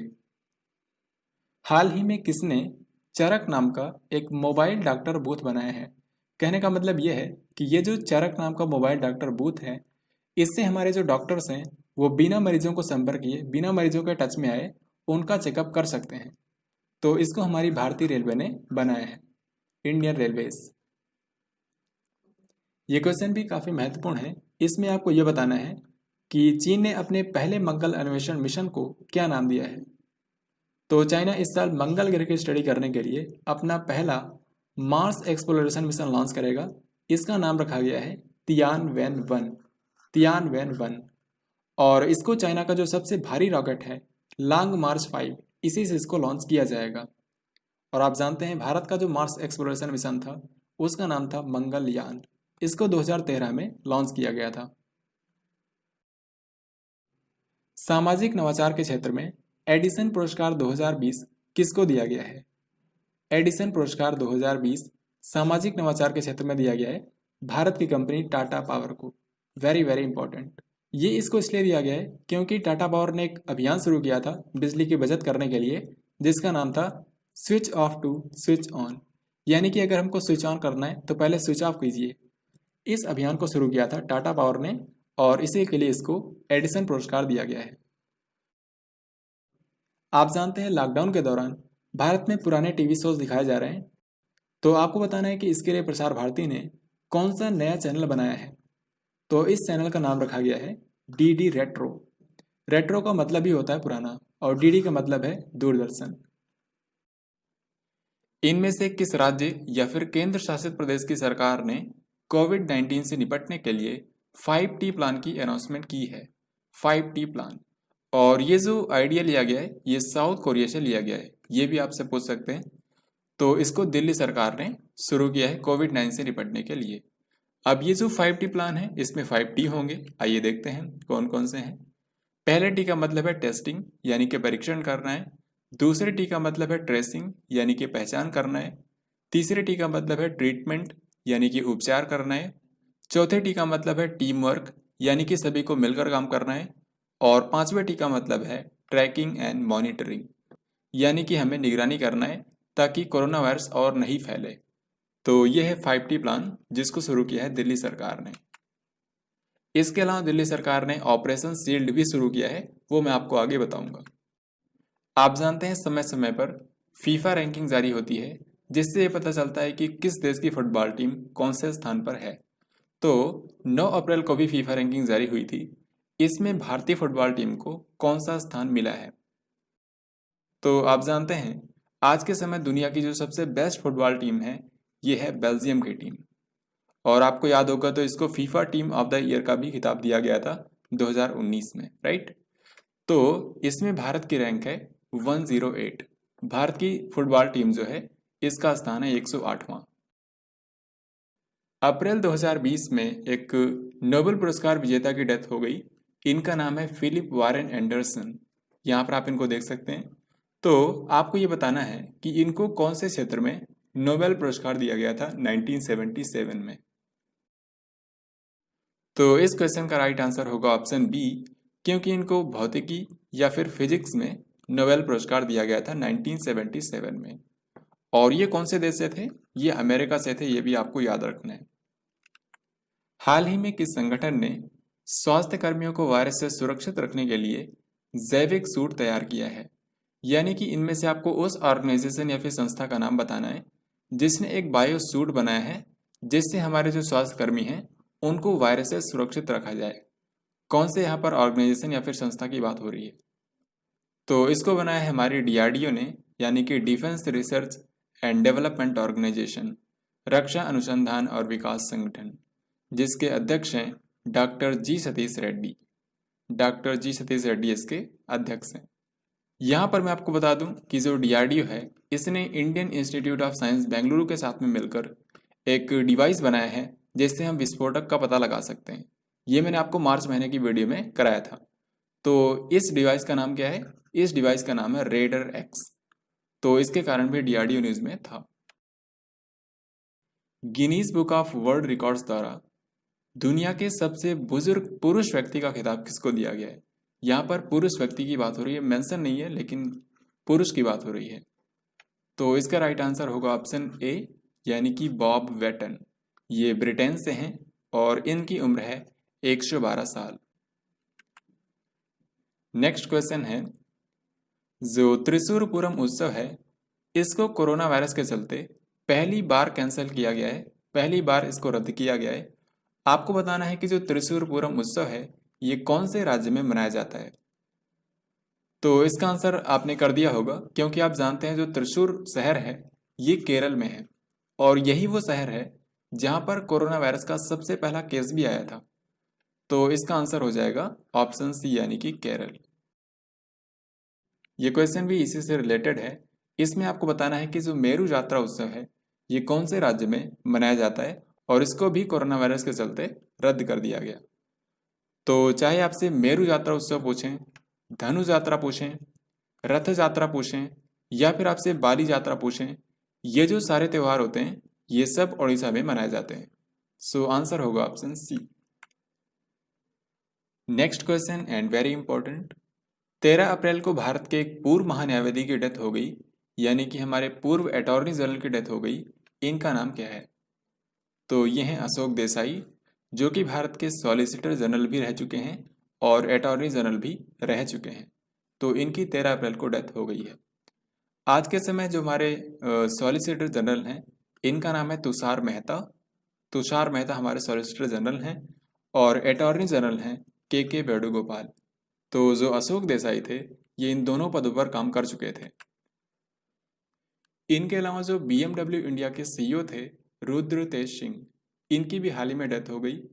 BMW आप जानते हैं जर्मनी की कंपनी है, तो इनकी जो भारत में ब्रांच थी BMW इंडिया, इसके CEO थे रुद्र तेज सिंह और इन्हीं की हाल ही में डेथ हो गई है। ये वैसे पहले भारतीय थे जिन्होंने इसकी कमान संभाली थी। इनके अलावा बिहार और त्रिपुरा के पूर्व राज्यपाल देवानंद कंवर की भी डेथ हो गई। ये बिहार और त्रिपुरा के तो राज्यपाल थे ही, बाकी ये पश्चिम बंगाल के भी इनको कुछ समय के लिए अतिरिक्त प्रभार दिया गया था। तो ये बिहार, त्रिपुरा और पश्चिम बंगाल के राज्यपाल रह चुके हैं। आप जानते हैं हर साल यूनेस्को की वर्ल्ड हेरिटेज कमेटी की बैठक होती है और इसी में डिसाइड किया जाता है कि किस स्थल को वर्ल्ड हेरिटेज साइट का दर्जा दिया जाएगा, राइट। तो इस साल इसकी 44वीं बैठक होनी है, लेकिन अभी के लिए इसको स्थगित कर दिया गया है। आपको बताना है कि इसका आयोजन कहाँ पर होना था। तो इसका आयोजन किया जाना था चीन के फुझोउ शहर में। तो अभी के लिए इसको स्थगित कर दिया गया है। भारत सरकार ने किसानों की कृषि उपज को मंडियों तक पहुंचाने में हेल्प करने के लिए कौन सी ऐप लॉन्च की है? जो किसानों की कृषि उपज है, जो उनके उत्पाद हैं, उनको मंडियों तक पहुंचाने में हेल्प करेगी किसान रथ नाम की ऐप, किसान रथ। तो इसको हमारे जो कृषि मंत्री हैं नरेंद्र सिंह तोमर, इन्होंने इसको लॉन्च किया है। और इसके अलावा जो हमारा CSIR है, council of scientific and industrial research, तो इसकी तमाम लैब्स में से एक लैब का नाम है CRRI, यानी कि सेंट्रल रोड रिसर्च इंस्टीट्यूट। तो इसने भी ऐसा ही एक मोबाइल ऐप बनाया है जिसका नाम है किसान सभा, किसान सभा। भारत सरकार ने कोविड-19 स्वास्थ्य संकट से निपटने के लिए किस नाम से एक केंद्र की स्थापना को मंजूरी दी है? ये जो केंद्र होगा, ये भारत के उन स्टार्टअप्स को हेल्प करेगा जो कि कोविड-19 से निपटने में अपना योगदान दे रहे हैं। तो ऐसे स्टार्टअप्स को हेल्प करने के लिए कवच नाम से एक केंद्र बनाया जाएगा। सो आंसर होगा ऑप्शन ए। कवच का मतलब है centre for augmenting war with covid health crisis, centre for augmenting war with covid health crisis. जो अंतर्राष्ट्रीय मुद्रा कोष है यानी कि IMF, इसकी हेड हैं क्रिस्टालिना जॉर्जीवा, ये आप जानते ही हैं। तो इन्होंने एक बाह्य सलाहकार समूह बनाया है, एक्सटर्नल एडवाइजरी ग्रुप बनाया है, जो कि इस बारे में अपनी राय देगा कि कोविड-19 महामारी के कारण जो संकट उत्पन्न हुआ है उसके खिलाफ दुनिया भर में कौन से कदम उठाए जा रहे हैं। तो इस सलाहकार समूह में भारत से भी एक व्यक्ति को शामिल किया गया है। ये बेसिकली हमारी RBI के एक पूर्व गवर्नर हैं, तो आपको इन्हीं का नाम बताना है। तो इसका राइट आंसर होगा ऑप्शन सी, यानी कि रघुराम राजन, जो कि RBI के 23वें गवर्नर थे। और आज के समय जो हमारे गवर्नर हैं शक्तिकांत दास, ये 25वें नंबर के हैं। यहाँ पर IMF का जिक्र हुआ है, तो आपको ये भी बता दूं कि IMF ने बोला है कि एशिया की जो GDP ग्रोथ रेट है मौजूदा वित्तीय वर्ष में ये 0% रह सकती है। एशिया की GDP ग्रोथ रेट 0% रह सकती है, ये बोला है IMF ने। IMF का हेडक्वार्टर है वाशिंगटन DC में। हमारा जो नागरिक उड्डयन मंत्रालय है, इसने कोविड-19 से निपटने के लिए कौन सी पहल शुरू की है? तो इसका राइट आंसर होगा ऑप्शन ए, यानी कि लाइफ लाइन उड़ान। और इस पहल के तहत देश के किसी भी हिस्से में आवश्यक उपकरणों और दवाओं की कमी ना हो, इसके लिए विमानों का उपयोग किया जा रहा है, वहां पर इन सब सामानों को पहुंचाया जा रहा है। न्यू डेवलपमेंट बैंक, जिसको शॉर्ट में NDB बोलते हैं, और इसको ब्रिक्स बैंक भी बोला जाता है क्योंकि इसको ब्रिक्स कंट्रीज ने मिलकर शुरू किया था, जिसमें भारत भी आता है। तो हाल ही में इसके बोर्ड ऑफ गवर्नर्स की 5वीं वार्षिक बैठक हुई है। आपको बताना है कि इसमें भारत से किसने पार्टिसिपेट किया। तो इसमें भारत से हिस्सा लिया है भारत की वित्त मंत्री निर्मला सीतारमण जी ने। और इसमें भारत को NDB ने $1 अरब देने की अनाउंसमेंट की है, ये भी आपको याद रखना है। हाल ही में किस IIT संस्थान ने कोविड-19 मरीजों के लिए वार्ड बोट विकसित किया है। वार्ड बोट विकसित किया है। ये जो वार्ड बोट होगा, इसकी मदद से जो हमारे कोविड-19 के मरीज हैं उनके बिना टच में आए उन तक दवाइयाँ और भोजन पहुँचाया जा रहा है। तो इसको हमारे कौन से आईआईटी ने बनाया है? ये है IIT Ropar. IIT Ropar. The art of her deal, ये जो किताब है ये अमेरिका की फर्स्ट लेडी यानी कि मेलानिया ट्रंप के ऊपर लिखी गई है। तो इसको किसने लिखा है? इसको लिखा है एक अमेरिकी रिपोर्टर ने जिनका नाम है मैरी जॉर्डन। तो आंसर होगा ऑप्शन ए। भारत सरकार ने कोविड-19 मरीजों को ट्रैक करने के लिए कौन सा मोबाइल ऐप लॉन्च किया है? तो भारत सरकार का ऑफिशियल ऐप है आरोग्य सेतु। आरोग्य सेतु। और इसके नाम में एक रिकॉर्ड भी दर्ज हो गया है क्योंकि ये 5 करोड़ डाउनलोड तक पहुंचने वाला दुनिया का फास्टेस्ट ऐप बन गया है। 50 मिलियन डाउनलोड तक पहुंचने वाला दुनिया का फास्टेस्ट ऐप आरोग्य सेतु। और जैसा कि आप जानते होंगे, इसके पहले भारत सरकार ने कोरोना कवच नाम की ऐप लॉन्च की थी जिसको बाद में डिसकंटिन्यू कर दिया गया था और उसी के बाद लॉन्च किया गया था आरोग्य सेतु ऐप को। आरोग्य सेतु ऐप जो है इसको बनाए हमारे इलेक्ट्रॉनिक्स और आईटी मंत्रालय ने स्वास्थ्य और परिवार कल्याण मंत्रालय के साथ में मिलकर। भारत के किस सुरक्षा बल ने ई कार्यालय नाम का ऐप लॉन्च किया है? ई कार्यालय। तो इसको लॉन्च किया है सीआईएसएफ ने, यानी कि सेंट्रल इंडस्ट्रियल सिक्योरिटी फोर्स, केंद्रीय औद्योगिक सुरक्षा बल। तो इससे जो सीआईएसएफ की फाइलें हैं और डॉक्यूमेंट्स हैं उनके स्थानांतरण के लिए इस ऐप का इस्तेमाल किया जाएगा ताकि कोरोना वायरस का खतरा ना हो। इसके अलावा जो पुणे का नगर निगम है यानी कि जो पुणे म्यूनिसिपल कॉरपोरेशन है, इसने संयम नाम का ऐप लॉन्च किया है। ये जो ऐप है ये जीपीएस ट्रैकिंग सुविधा से लैस है। तो इससे उन लोगों को ट्रैक किया जाएगा जिनको घर पर क्वारंटाइन किया गया है। अगर वो अपने घर से बाहर निकलते हैं तो तुरंत इसके अलर्ट प्रशासन को हो जाएगी। ICMR, Indian council of medical research, इसने हाल ही में एक होम टेस्टिंग कोविड-19 किट को मंजूरी दी है, यानी कि आप घर बैठे ही चेक कर सकते हैं कि आपको कोरोना वायरस है या फिर नहीं। तो आपको बताना है कि ये जो किट है इसको भारत के कौन से स्टार्टअप ने बनाया है? इसको बनाया है बायोन नाम के स्टार्टअप ने, जो कि बेंगलुरु में है। ये क्वेश्चन काफी महत्वपूर्ण है। इसमें आपको ये बताना है कि जो वर्ल्ड वाइड फंड इंडिया है, WWF इंडिया, इसने जो पर्यावरण शिक्षा कार्यक्रम शुरू किया है उसका एम्बेसडर किसको बनाया गया है? तो इसके लिए एम्बेसडर बनाया गया है भारत के पहले ग्रैंड मास्टर विश्वनाथन आनंद को। इन्होंने, आप जानते हैं, अपनी आत्मकथा भी लिखी है जिसका नाम है माइंड मास्टर। Mind master. किस भारतीय खिलाड़ी को दुबई की जो क्रिकेट एकेडमी है क्रिक किंगडम, इसका ब्रांड एम्बेसडर बनाया गया है? तो क्रिक किंगडम के ब्रांड एम्बेसडर बने हैं रोहित शर्मा। यहां पर आपको भारत की उस कंपनी का नाम बताना है जो कि कोविड-19 के खिलाफ एक टीका विकसित कर रही है, एक वैक्सीन बना रही है और इस वैक्सीन का नाम रखा गया है कोरोफ्लू। तो कोरोफ्लू नाम की जो वैक्सीन है इसको डेवलप कर रही है भारत बायोटेक। ये भारत की एक बायोटेक्नोलॉजी कंपनी है और इसका हेडक्वार्टर हैदराबाद में है। तो इसका आंसर हो जाएगा ऑप्शन ए। एंड्रॉयड उपयोगकर्ताओं के लिए कौन सी कंपनी ने वर्चुअल ब्रेल कीबोर्ड लॉन्च किया है? तो इससे जो दृष्टिहीन लोग हैं या फिर जिन लोगों को कम दिखाई देता है वो लोग इस कीबोर्ड का यूज करके आसानी से टाइपिंग कर पाएंगे। तो इसको लॉन्च किया है गूगल ने और इस वर्चुअल कीबोर्ड का नाम दिया गया है टॉकबैक। टॉकबैक। इनमें से किस आईआईटी संस्थान ने प्राण वायु नाम का एक कम लागत वाला पोर्टेबल वेंटिलेटर विकसित किया है? तो प्राण वायु नाम का वेंटिलेटर बनाया है आईआईटी रुड़की ने। आईआईटी रुड़की है उत्तराखंड में। इसके अलावा जो आईआईटी बॉम्बे है इसने भी एक वेंटिलेटर बनाया है और इसका नाम रखा गया है रूहदार वेंटिलेटर। रूहदार वेंटिलेटर को बनाया है आईआईटी बॉम्बे ने। विदेश मंत्रालय के नए प्रवक्ता के रूप में किसको अपॉइंट किया गया है? तो विदेश मंत्रालय के नए प्रवक्ता बन गए हैं अनुराग श्रीवास्तव। इनसे पहले थे रवीश कुमार। अब इस क्वेश्चन में आपको यह बताना है कि इनमें से कौन सा आईआईटी संस्थान है जिसने डिजिटल स्टेथोस्कोप विकसित किया है। स्टेथोस्कोप तो आप जानते ही हैं, ये हृदय की धड़कन को मापने के लिए इसका इस्तेमाल किया जाता है। तो हमारा जो आईआईटी बॉम्बे है इसने एक नॉर्मल स्टेथोस्कोप को डिजिटल स्टेथोस्कोप में कन्वर्ट कर दिया है। तो ये जो डिजिटल स्टेथोस्कोप है ये क्या करेगा, ये दूर से हृदय की धड़कन को सुन लेगा और उसको रिकॉर्ड भी कर लेगा। इसको नाम दिया गया है आयुशिंक और इसको बनाया है आईआईटी बॉम्बे ने, ये आपको याद रखना है।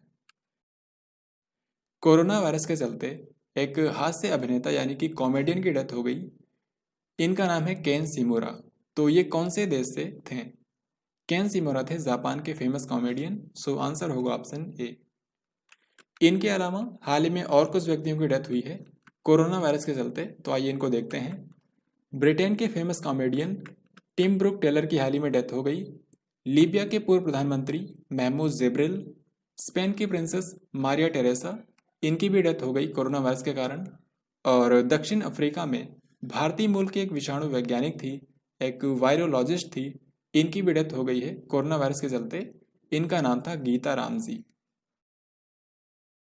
किस राज्य की सरकार ने ऑनलाइन शिक्षा हेतु एक ई लर्निंग पोर्टल शुरू किया है जिसका नाम है पढ़ाई तुहर दुआर? पढ़ाई तुहर द्वार का मतलब है पढ़ाई आपके द्वार, मतलब स्टडी एट योर डोर। तो इसको शुरू किया है छत्तीसगढ़ की सरकार ने। छत्तीसगढ़ के मुख्यमंत्री हैं भूपेश बघेल, इनकी पार्टी है कांग्रेस। और छत्तीसगढ़ की जो पुलिस है इन्होंने रक्षा सर्व नाम का ऐप लॉन्च किया है, रक्षा सर्व। Next question and very important, हमारे जो राष्ट्रपति रामनाथ कोविंद हैं इनके नए सचिव कौन बन गए हैं? तो राष्ट्रपति के नए सचिव बने हैं Kapil Dev Tripathi. Very very important.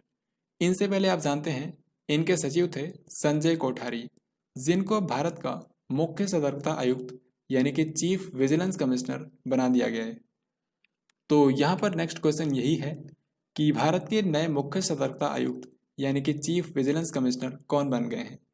तो अभी मैंने आपको बताया, आंसर होगा संजय कोठारी। हाल ही में सरकार ने राष्ट्रीय शिपिंग बोर्ड के पुनर्गठन को मंजूरी दी है। इसमें टोटल 16 सदस्य होंगे। तो आपको ये बताना है कि इसका अध्यक्ष कौन होगा।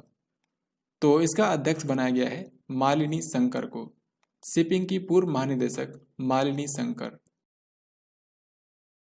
कोविड-19 मरीजों के लिए प्लाज्मा थेरेपी का नैदानिक परीक्षण शुरू करने वाला भारत का पहला राज्य कौन सा है? इसका आंसर जानने से पहले आपको बता दूं, जो प्लाज्मा थेरेपी होती है इसमें हम लोग क्या करते हैं, आप जानते हैं जो ब्लड होता है, ब्लड में सबसे ज़्यादा मात्रा में होता है प्लाज्मा 55%। तो जिन भी लोगों को कोविड-19 हुआ था लेकिन वो ठीक हो गए हैं, इसका मतलब ये है कि उनके शरीर ने इसके लिए एंटीबॉडी बना लिया था। तो प्लाज्मा थेरेपी में हम लोग क्या करते हैं, इनके शरीर से हम प्लाज्मा को निकाल लेते हैं और उसको बीमार लोगों में इंजेक्ट कर दिया जाता है। तो इस तरीके से प्लाज्मा थेरेपी काम करती है। इसको शुरू किया है सबसे पहले केरल ने। तो क्या है कि हमारा जो Indian council of medical research है, इसने भारत की एक संस्था को कोविड-19 के उपचार के लिए प्लाज्मा थेरेपी के इस्तेमाल को मंजूरी दे दी थी। और इस संस्था का नाम है Shri Chitra Tirunal institute for medical sciences and technology. और ये जो संस्था है ये है केरल की राजधानी तिरुवनंतपुरम में। तो इसीलिए केरल भारत का पहला राज्य बन गया है जिसने कोविड-19 मरीजों के लिए प्लाज्मा थेरेपी का क्लिनिकल ट्रायल शुरू कर दिया है। अब ये जो नेक्स्ट क्वेश्चन है ये इसी से रिलेटेड है। इसमें यह पूछा जा रहा है कि प्लाज्मा थेरेपी द्वारा कोविड-19 का उपचार शुरू करने वाला भारत का पहला सरकारी अस्पताल कौन सा है? देश का पहला सरकारी अस्पताल जहां पर प्लाज्मा थेरेपी का इस्तेमाल किया जा रहा है यह है किंग जॉर्ज चिकित्सा विश्वविद्यालय, जो कि लखनऊ में है, King George medical university Lucknow. 19वें एशियाई खेलों का आधिकारिक शुभंकर क्या है, यानी कि ऑफिशियल मैस्कट क्या है 90th एशियन गेम्स का? इसका आयोजन किया जाएगा साल 2022 में चाइना के ह्वांगझो शहर में। तो इसके लिए जो शुभंकर बनाया गया है ये है स्मार्ट ट्रिपलेट्स। स्मार्ट ट्रिपलेट्स जो है ये 3 रोबोटिक कैरेक्टर्स हैं। इनके नाम हैं कॉन्ग कॉन्ग, लियान लियन और चैन चैन।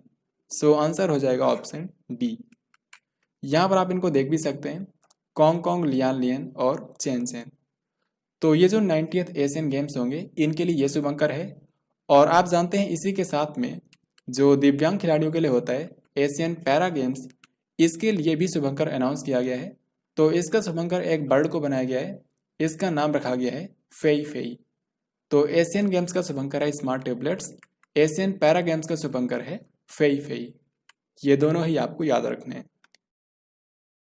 आप जानते हैं इस साल अमेरिका में राष्ट्रपति चुनाव होने वाले हैं। तो इसमें एक तरफ तो है डोनाल्ड ट्रंप, जिनकी पार्टी है रिपब्लिकन पार्टी, और इनकी जो विरोधी पार्टी है डेमोक्रेटिक पार्टी, इसके उम्मीदवार कौन है, यही इस क्वेश्चन में पूछा जा रहा है। तो डेमोक्रेटिक पार्टी के उम्मीदवार हैं जो बिडेन। आंसर होगा ऑप्शन ए। एशियाई मुक्केबाजी चैंपियनशिप 2020, इसका आयोजन कौन से देश में किया जाएगा, यानी कि कौन सा देश इसकी मेजबानी करेगा।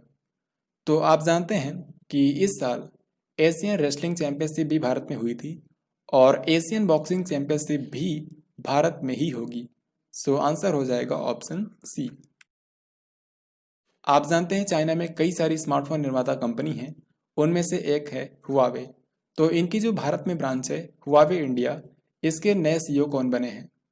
हुआवे इंडिया के नए सीईओ बने हैं डेविड ली। डेविड ली।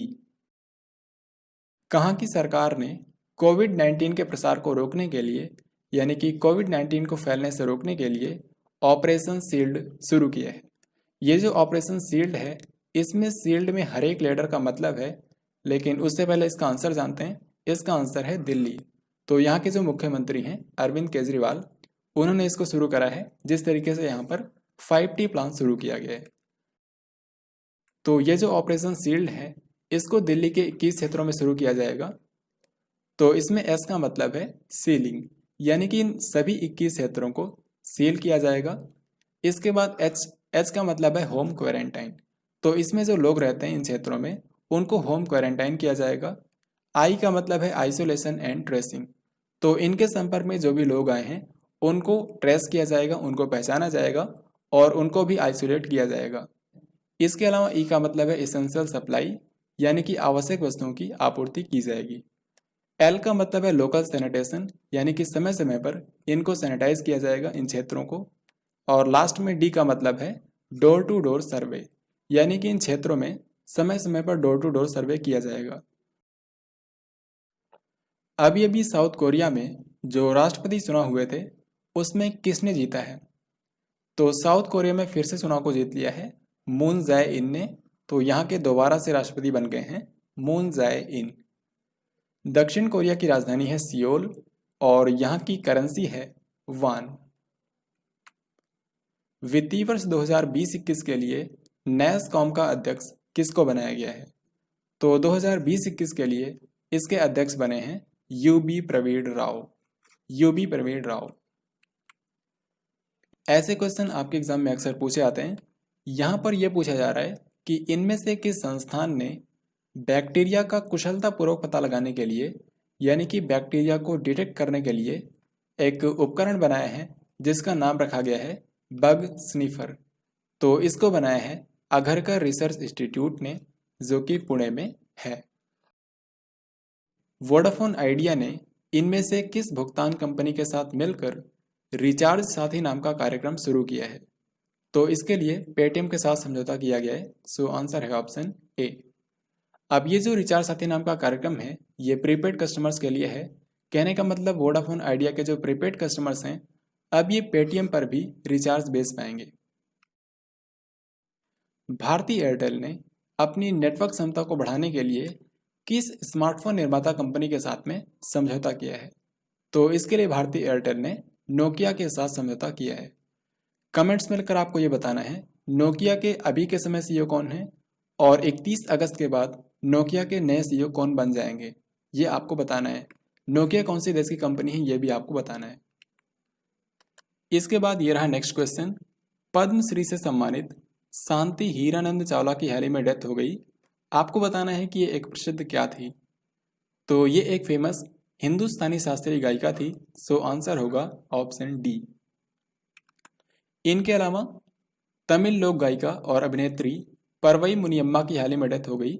इन्होंने 50 से भी ज़्यादा फिल्मों में काम किया था। और भारत की एक थिएटर कलाकार और डायरेक्टर थी उषा गांगुली। इनकी भी हाल ही में डेथ हो गई। इन्होंने अपना खुद का एक थिएटर बनाया था जिसका नाम था रंगकर्मी। रंगकर्मी नाम का थिएटर बनाया था उषा गांगुली ने और इनकी हाल ही में डेथ हो गई है। कोरोना संक्रमण से बचाव के लिए हाल ही में एक एप्लीकेशन लॉन्च किया गया है जिसका नाम है वास करो। तो इसको कौन से संस्थान ने बनाया है? इसको बनाया है Indraprastha institute of information technology, जो कि दिल्ली में है। तो इसका आंसर हो जाएगा ऑप्शन ए। भारत की जो सबसे बड़ी आईटी कंपनी है टाटा कंसल्टेंसी सर्विसेज यानी कि टीसीएस, इसने कौन से देश में पहला पूर्ण डिजिटल बैंक लॉन्च करने की अनाउंसमेंट की है?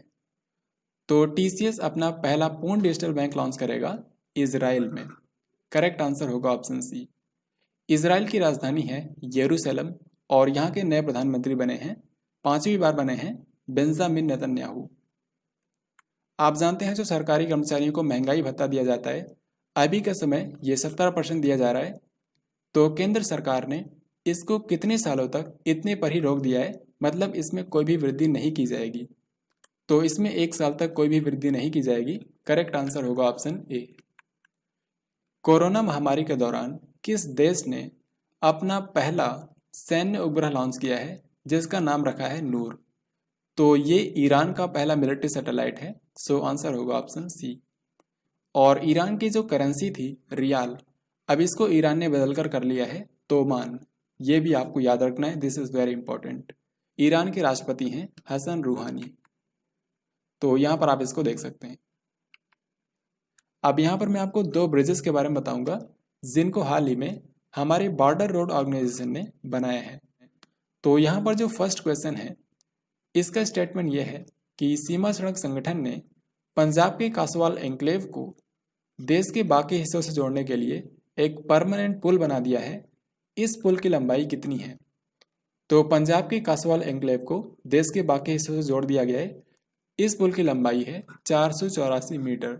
यहाँ पर आप इसको देख सकते हैं। और इसके अलावा अरुणाचल प्रदेश में एक दापो रिजो नाम का पुल बनाया गया है। यहाँ पर जो अपर सुबनसिरी डिस्ट्रिक्ट है इसमें सुबनसिरी नदी पर बनाया गया है। इसकी लंबाई है 430 फीट। इसको केवल 27 दिनों में तैयार किया गया है। यहाँ पर आप इसको भी देख सकते हैं। यहाँ पर आपको उस राज्य का नाम बताना है जिस राज्य के जिला प्रबंधन प्राधिकरण ने कोविड-19 दृष्टि पोर्टल लॉन्च किया है। तो इसमें कोविड-19 से रिलेटेड सभी तरह की जानकारी दी जाएगी कि इस राज्य में कितने केसेस हैं, कितने लोगों की डेथ हो चुकी है, वगैरह वगैरह। तो इसको उत्तराखंड में लॉन्च किया गया है। करेक्ट आंसर होगा ऑप्शन बी। उत्तराखंड की सरकार ने छात्रों को लॉकडाउन के दौरान पढ़ने में हेल्प करने के लिए संपर्क दीदी ऐप लॉन्च किया है। और इसी से मिलता जुलता संपर्क बैठक नाम की ऐप लॉन्च की है हरियाणा सरकार ने, सेम पर्पज से। This question is very important. यहां पर यह पूछ रहे हैं कि जम्मू कश्मीर का अधिवासी बनने के लिए न्यूनतम कितने वर्ष वहां का निवास करना जरूरी है। तो कहने का मतलब यह है कि अगर आप कितने सालों तक जम्मू कश्मीर में रहेंगे तो आप डोमिसाइल सर्टिफिकेट के लिए एलिजिबल हो पाएंगे। तो इसके लिए 15 साल तक जम्मू कश्मीर का निवासी होना जरूरी है। सो आंसर होगा ऑप्शन डी।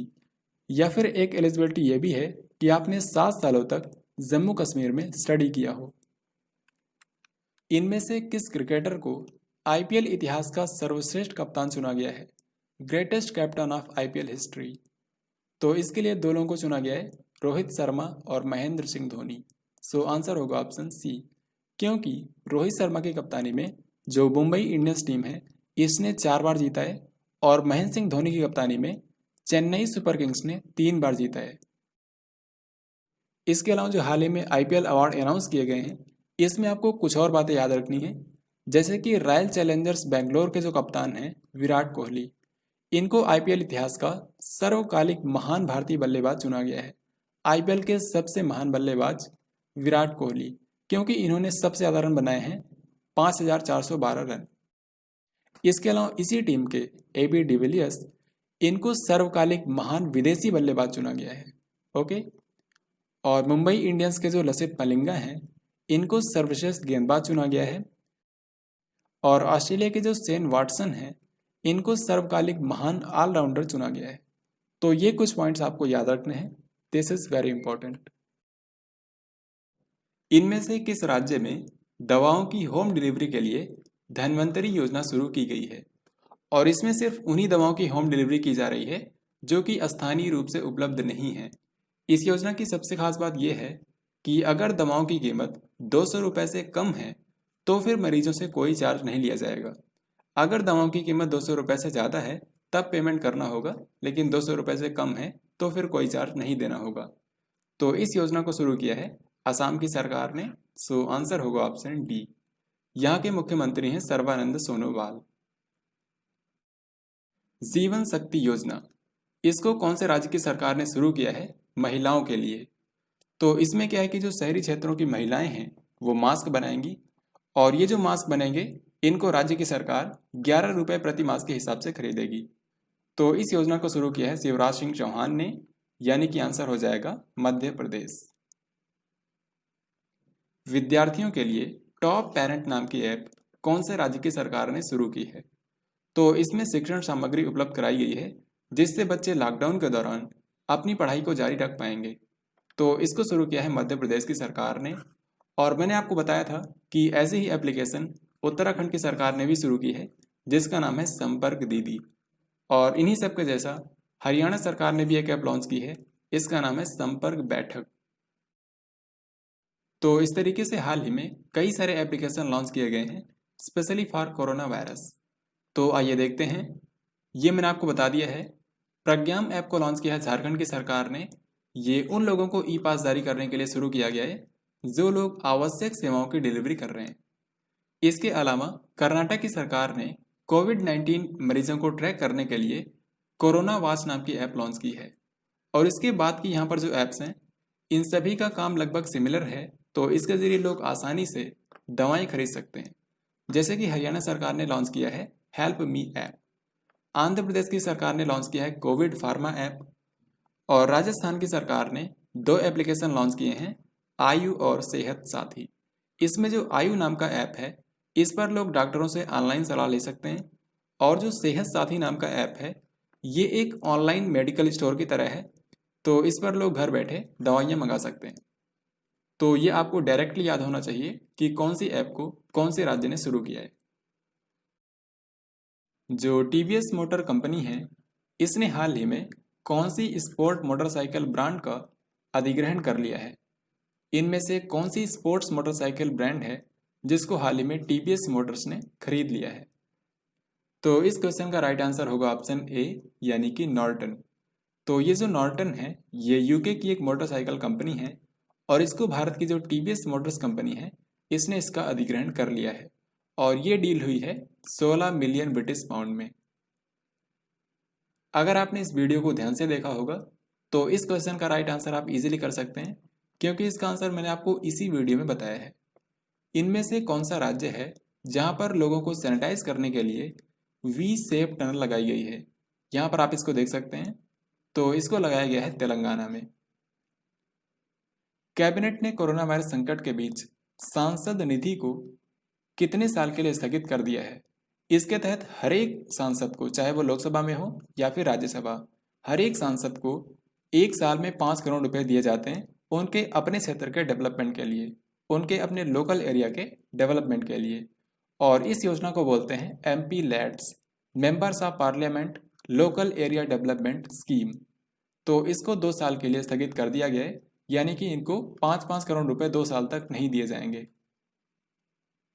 और इस क्वेश्चन में आपको ये बताना है कि सभी सांसदों के 1 साल के वेतन में से कितने % की कटौती की जाएगी?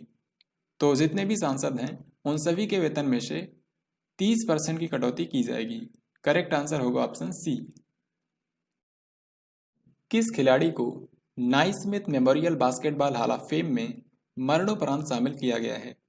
ये फोटो देखकर आप समझ गए होंगे, इनका नाम है कोबे ब्रायंट। ये अमेरिका के महान बास्केटबॉल प्लेयर थे, लेकिन इसी साल दुर्भाग्य से इनकी हेलीकॉप्टर दुर्घटना में मौत हो गई। तो अभी इनको मरणोपरांत Naismith memorial basketball hall of fame में शामिल किया गया है। दुनिया भर में जो बैडमिंटन की गवर्निंग बॉडी है BWF, बैडमिंटन वर्ल्ड फेडरेशन, तो इनका जो आई एम बैडमिंटन अभियान है इसका एम्बेसडर किसको बनाया गया है? करेक्ट आंसर होगा ऑप्शन बी, यानी कि PV सिंधु। PV सिंधु को आई एम बैडमिंटन जो जागरूकता अभियान है इसका एम्बेसडर बनाया गया है। और आप जानते हैं इस साल PV सिंधु को भारत का तीसरा सर्वोच्च नागरिक सम्मान दिया जाएगा, पद्म भूषण। अमेरिका की जो स्पेस एजेंसी है नासा, इसने कौन से साल तक चंद्रमा पर मानवीय बेस कैंप स्थापित करने की योजना बनाई है? तो इसका राइट आंसर आप सभी जानते होंगे, आंसर होगा 2024। क्योंकि आप जानते होंगे नासा आर्टेमिस प्रोग्राम पर काम कर रहा है, जिसके तहत साल 2024 तक नासा फिर से इंसानों को भेजने वाला है चंद्रमा की धरती पर। तो इसी के साथ वहां पर मानवीय बेस कैंप बसाया जाएगा। दुनिया के famous motor racing driver Stirling Moss की हाल ही में डेथ हो गई। ये कौन से देश से थे? तो ये थे ब्रिटेन से। करेक्ट आंसर होगा ऑप्शन ए। हालांकि ये कभी भी फार्मूला 1 में वर्ल्ड चैंपियनशिप नहीं जीत पाए, लेकिन इसी कंट्री के आप जानते हैं आज के समय वर्ल्ड चैंपियन है लुइस हैमिल्टन, और ये 6 बार वर्ल्ड चैंपियन रह चुके हैं। क्रिकेट में जो डीएलएस मेथड यूज की जाती है, जिसको बोलते हैं डकवर्थ लुइस स्टन पद्धति, इसके सह निर्माता का नाम आपको बताना है, जिनकी अप्रैल 2020 में डेथ हो गई है। वैसे तो ये जो मेथड है इसको 2 लोगों ने मिलकर शुरू किया था, फ्रैंक डकवर्थ और टोनी लुइस, लेकिन बाद में इसमें स्टीवन स्टन भी जुड़ गए थे, तो इसीलिए इसका नाम हो गया था डीएलएस मेथड। तो इनमें से जो टोनी लुइस थे, इन्हीं की अप्रैल महीने में डेथ हो गई है। करेक्ट आंसर होगा ऑप्शन बी, और ये थे ब्रिटेन से। हाल ही में पीवी सिंधु के जीवन पर एक किताब लिखी गई है, settling to the top the story of PV Sindhu. ये जो किताब है इसमें पीवी सिंधु के शुरुआती जीवन से लेकर वर्ल्ड चैंपियन बनने तक के सफर को बताया गया है। तो आपको बताना है कि इस किताब के लेखक कौन हैं। तो इसके लेखक हैं V Krishnaswamy. Correct answer होगा ऑप्शन डी। ये क्वेश्चन काफी महत्वपूर्ण है। इसमें यह पूछा जा रहा है कि सिविल सेवकों के संघ ने कोविड-19 महामारी से निपटने के लिए कौन सी पहल शुरू की है? तो सरकार के प्रयासों में अपना सहयोग देने के लिए सिविल सर्वेंट्स एसोसिएशन ने करुणा नाम की पहल शुरू की है। अब ये जो करुणा पहल है CARUNA, इसका पूरा मतलब है civil services association reach to support in natural disasters, यानी कि प्राकृतिक आपदाओं में सिविल सेवा संघ का समर्थन। तो इसको आपको याद रखना है। आप जानते हैं हाल ही में कई सारी कंपनियों ने कोविड-19 से रिलेटेड बीमा पॉलिसी शुरू की है। तो इस क्वेश्चन में आपको ये बताना है कि इनमें से कौन सी डिजिटल भुगतान कंपनी है जिसने कोरोना केयर नाम की एक बीमा पॉलिसी लॉन्च की है। कोरोना केयर, इसको शुरू किया है फोन पे ने। फोन पे ने इसको शुरू किया है उन लोगों के लिए जो कोरोना वायरस से संक्रमित हैं और वो कोविड-19 के उपचार के लिए हॉस्पिटल में भर्ती हैं। तो जैसा कि मैंने आपको बताया कि हाल ही में कई सारी कंपनियों ने कोविड-19 से रिलेटेड इंश्योरेंस कवर शुरू किया है। तो आइए इनको फटाफट देखते हैं। इनमें आपको सिर्फ इतना याद रखना है कि कौन सी कंपनी ने शुरू किया है, किस कंपनी के साथ में मिलकर शुरू किया है, और अगर उस इंश्योरेंस पॉलिसी का कुछ स्पेशल नाम है तो वो। तो सबसे पहले है भारत पे। भारत पे ने शॉपकीपर्स के लिए यानी कि दुकानदारों के लिए कोविड-19 प्रोटेक्शन इंश्योरेंस कवर शुरू किया है आईसीआईसीआई लोम्बार्ड के साथ मिलकर। आईसीआईसीआई लोम्बार्ड के साथ मिलकर भारत पे ने शुरू किया है कोविड-19 प्रोटेक्शन इंश्योरेंस कवर। और ये मैंने आपको क्वेश्चन में ही बताया था कि फोन पे ने शुरू किया है कोरोना केयर नाम की insurance policy Bajaj Allianz company के साथ मिलकर, और ये कोविड-19 पेशेंट्स के लिए शुरू किया गया है। इसके अलावा जो एयरटेल पेमेंट्स बैंक है, इन्होंने भी कोविड-19 पेशेंट्स के लिए 2 हेल्थ पॉलिसी शुरू की हैं भारतीय एक्सा के साथ मिलकर। तो इसमें अलग अलग बेनिफिट है, लेकिन ये सब आपको याद नहीं रखना है। बस आपको जो मैंने आपको बताया है कंपनी और किसके साथ में मिलकर शुरू किया है, ये आपको याद रखना है। इन सब के अलावा जो फ्लिपकार्ट कंपनी है, इन्होंने भी 2 इंश्योरेंस पॉलिसी शुरू की है, और इसके लिए इन्होंने 2 कंपनियों के साथ में समझौता किया है। डिजिट स्वास्थ्य बीमा कंपनी के साथ में मिलकर इन्होंने digit illness group insurance cover शुरू किया है, और आईसीआईसीआई लोम्बार्ड के साथ मिलकर कोविड-19 प्रोटेक्शन कवर शुरू किया है। इन सब के अलावा आप जानते हैं कि राज्य की सरकारों ने भी स्वास्थ्य बीमा प्रदान करने की अनाउंसमेंट की है। जैसे कि पश्चिम बंगाल की सरकार ने कहा है कि जो भी पत्रकार और जो भी फ्रंटलाइन वर्कर्स कोविड-19 संकट के बीच काम कर रहे हैं, उनका 10 लाख रुपए का बीमा कराया जाएगा। ऐसे ही हरियाणा सरकार ने कहा है 10 लाख रुपए, और असम की सरकार ने कहा है 50 लाख रुपए। तो ये आपको याद रखने हैं। भारतीय वायुसेना ने इनमें से किस देश की मदद के लिए ऑपरेशन संजीवनी शुरू किया था? काफी महत्वपूर्ण क्वेश्चन है, और इसका राइट आंसर होगा ऑप्शन सी यानी कि मालदीव। तो मालदीव की हेल्प के लिए ऑपरेशन संजीवनी शुरू किया गया था।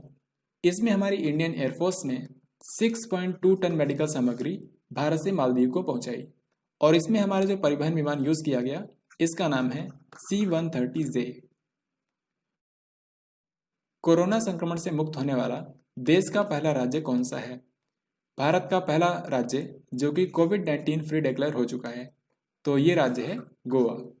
और आप जानते हैं गोवा में ही इस बार 36 नेशनल गेम्स होंगे जो कि अभी के लिए कैंसिल हो गए हैं। मैटर हॉर्न पर्वत जो अप्रैल महीने में खबरों में था, आपको बताना है कि कौन से महाद्वीप में स्थित है। तो ये जो मैटर हॉर्न पर्वत है ये 2 कंट्रीज में फैला हुआ है, इटली और स्विट्जरलैंड। इटली और स्विट्जरलैंड। सो आंसर हो गया यूरोप। अब ये न्यूज़ में क्यों था? क्योंकि इस पर्वत पर भारत का जो तिरंगा है इसको इस पर प्रोजेक्ट किया गया था। नासा द्वारा स्पेसएक्स के डेमो 2 मिशन में कितने अंतरिक्ष यात्रियों को स्पेस स्टेशन में भेजा गया? ये जो मिशन है इसको 31 मई को लॉन्च किया गया फाल्कन 9 रॉकेट से। फाल्कन 9 आप जानते हैं स्पेस एक्स का रॉकेट है, तो इसी से 31 मई को इस मिशन को लॉन्च किया गया। इसमें 2 अंतरिक्ष यात्री गए हैं, सो आंसर होगा ऑप्शन बी। अब ये 2 अंतरिक्ष यात्री कौन हैं? इनका नाम आपको याद रखना है। एक का नाम है रॉबर्ट बेनकेन और इनका नाम है डगलस हर्ली। रॉबर्ट बेनकेन और डगलस हर्ली। और ये 2011 के बाद पहली बार है जब अमेरिका की धरती से कोई मानव मिशन लॉन्च किया गया है, क्योंकि 2011 के बाद से अमेरिका जब भी कोई मानव मिशन लॉन्च करता था तो उसको रसिया की मदद से लॉन्च करता था। अब यहाँ पर अगले जो 2 से 3 क्वेश्चन हैं ये उन लोगों के बारे में हैं जो कि भारतीय मूल के हैं या फिर भारत के हैं और उनको विदेश में अपॉइंट किया गया है। जैसे ये क्वेश्चन आप देखिए, भारतीय मूल के किस व्यक्ति को अमेरिका के शीर्ष विज्ञान बोर्ड का सदस्य अपॉइंट किया गया है? यानी कि अमेरिका का जो राष्ट्रीय विज्ञान बोर्ड है उसका सदस्य एक भारतीय मूल के व्यक्ति को बनाया गया है। इन्हीं का नाम आपको बताना है। तो इनका नाम है सुदर्शन बाबू और इनको 6 साल के लिए राष्ट्रीय विज्ञान बोर्ड का सदस्य बनाया गया है अमेरिका में। और अमेरिका ने भारतीय मूल के किस व्यक्ति को आर्थिक सहयोग और विकास संगठन यानी कि organisation for economic cooperation and development, जिसको शॉर्ट में OECD बोलते हैं, और इसका हेडक्वार्टर पेरिस में है। तो OECD में अमेरिका ने अपना दूत किसको बनाया है?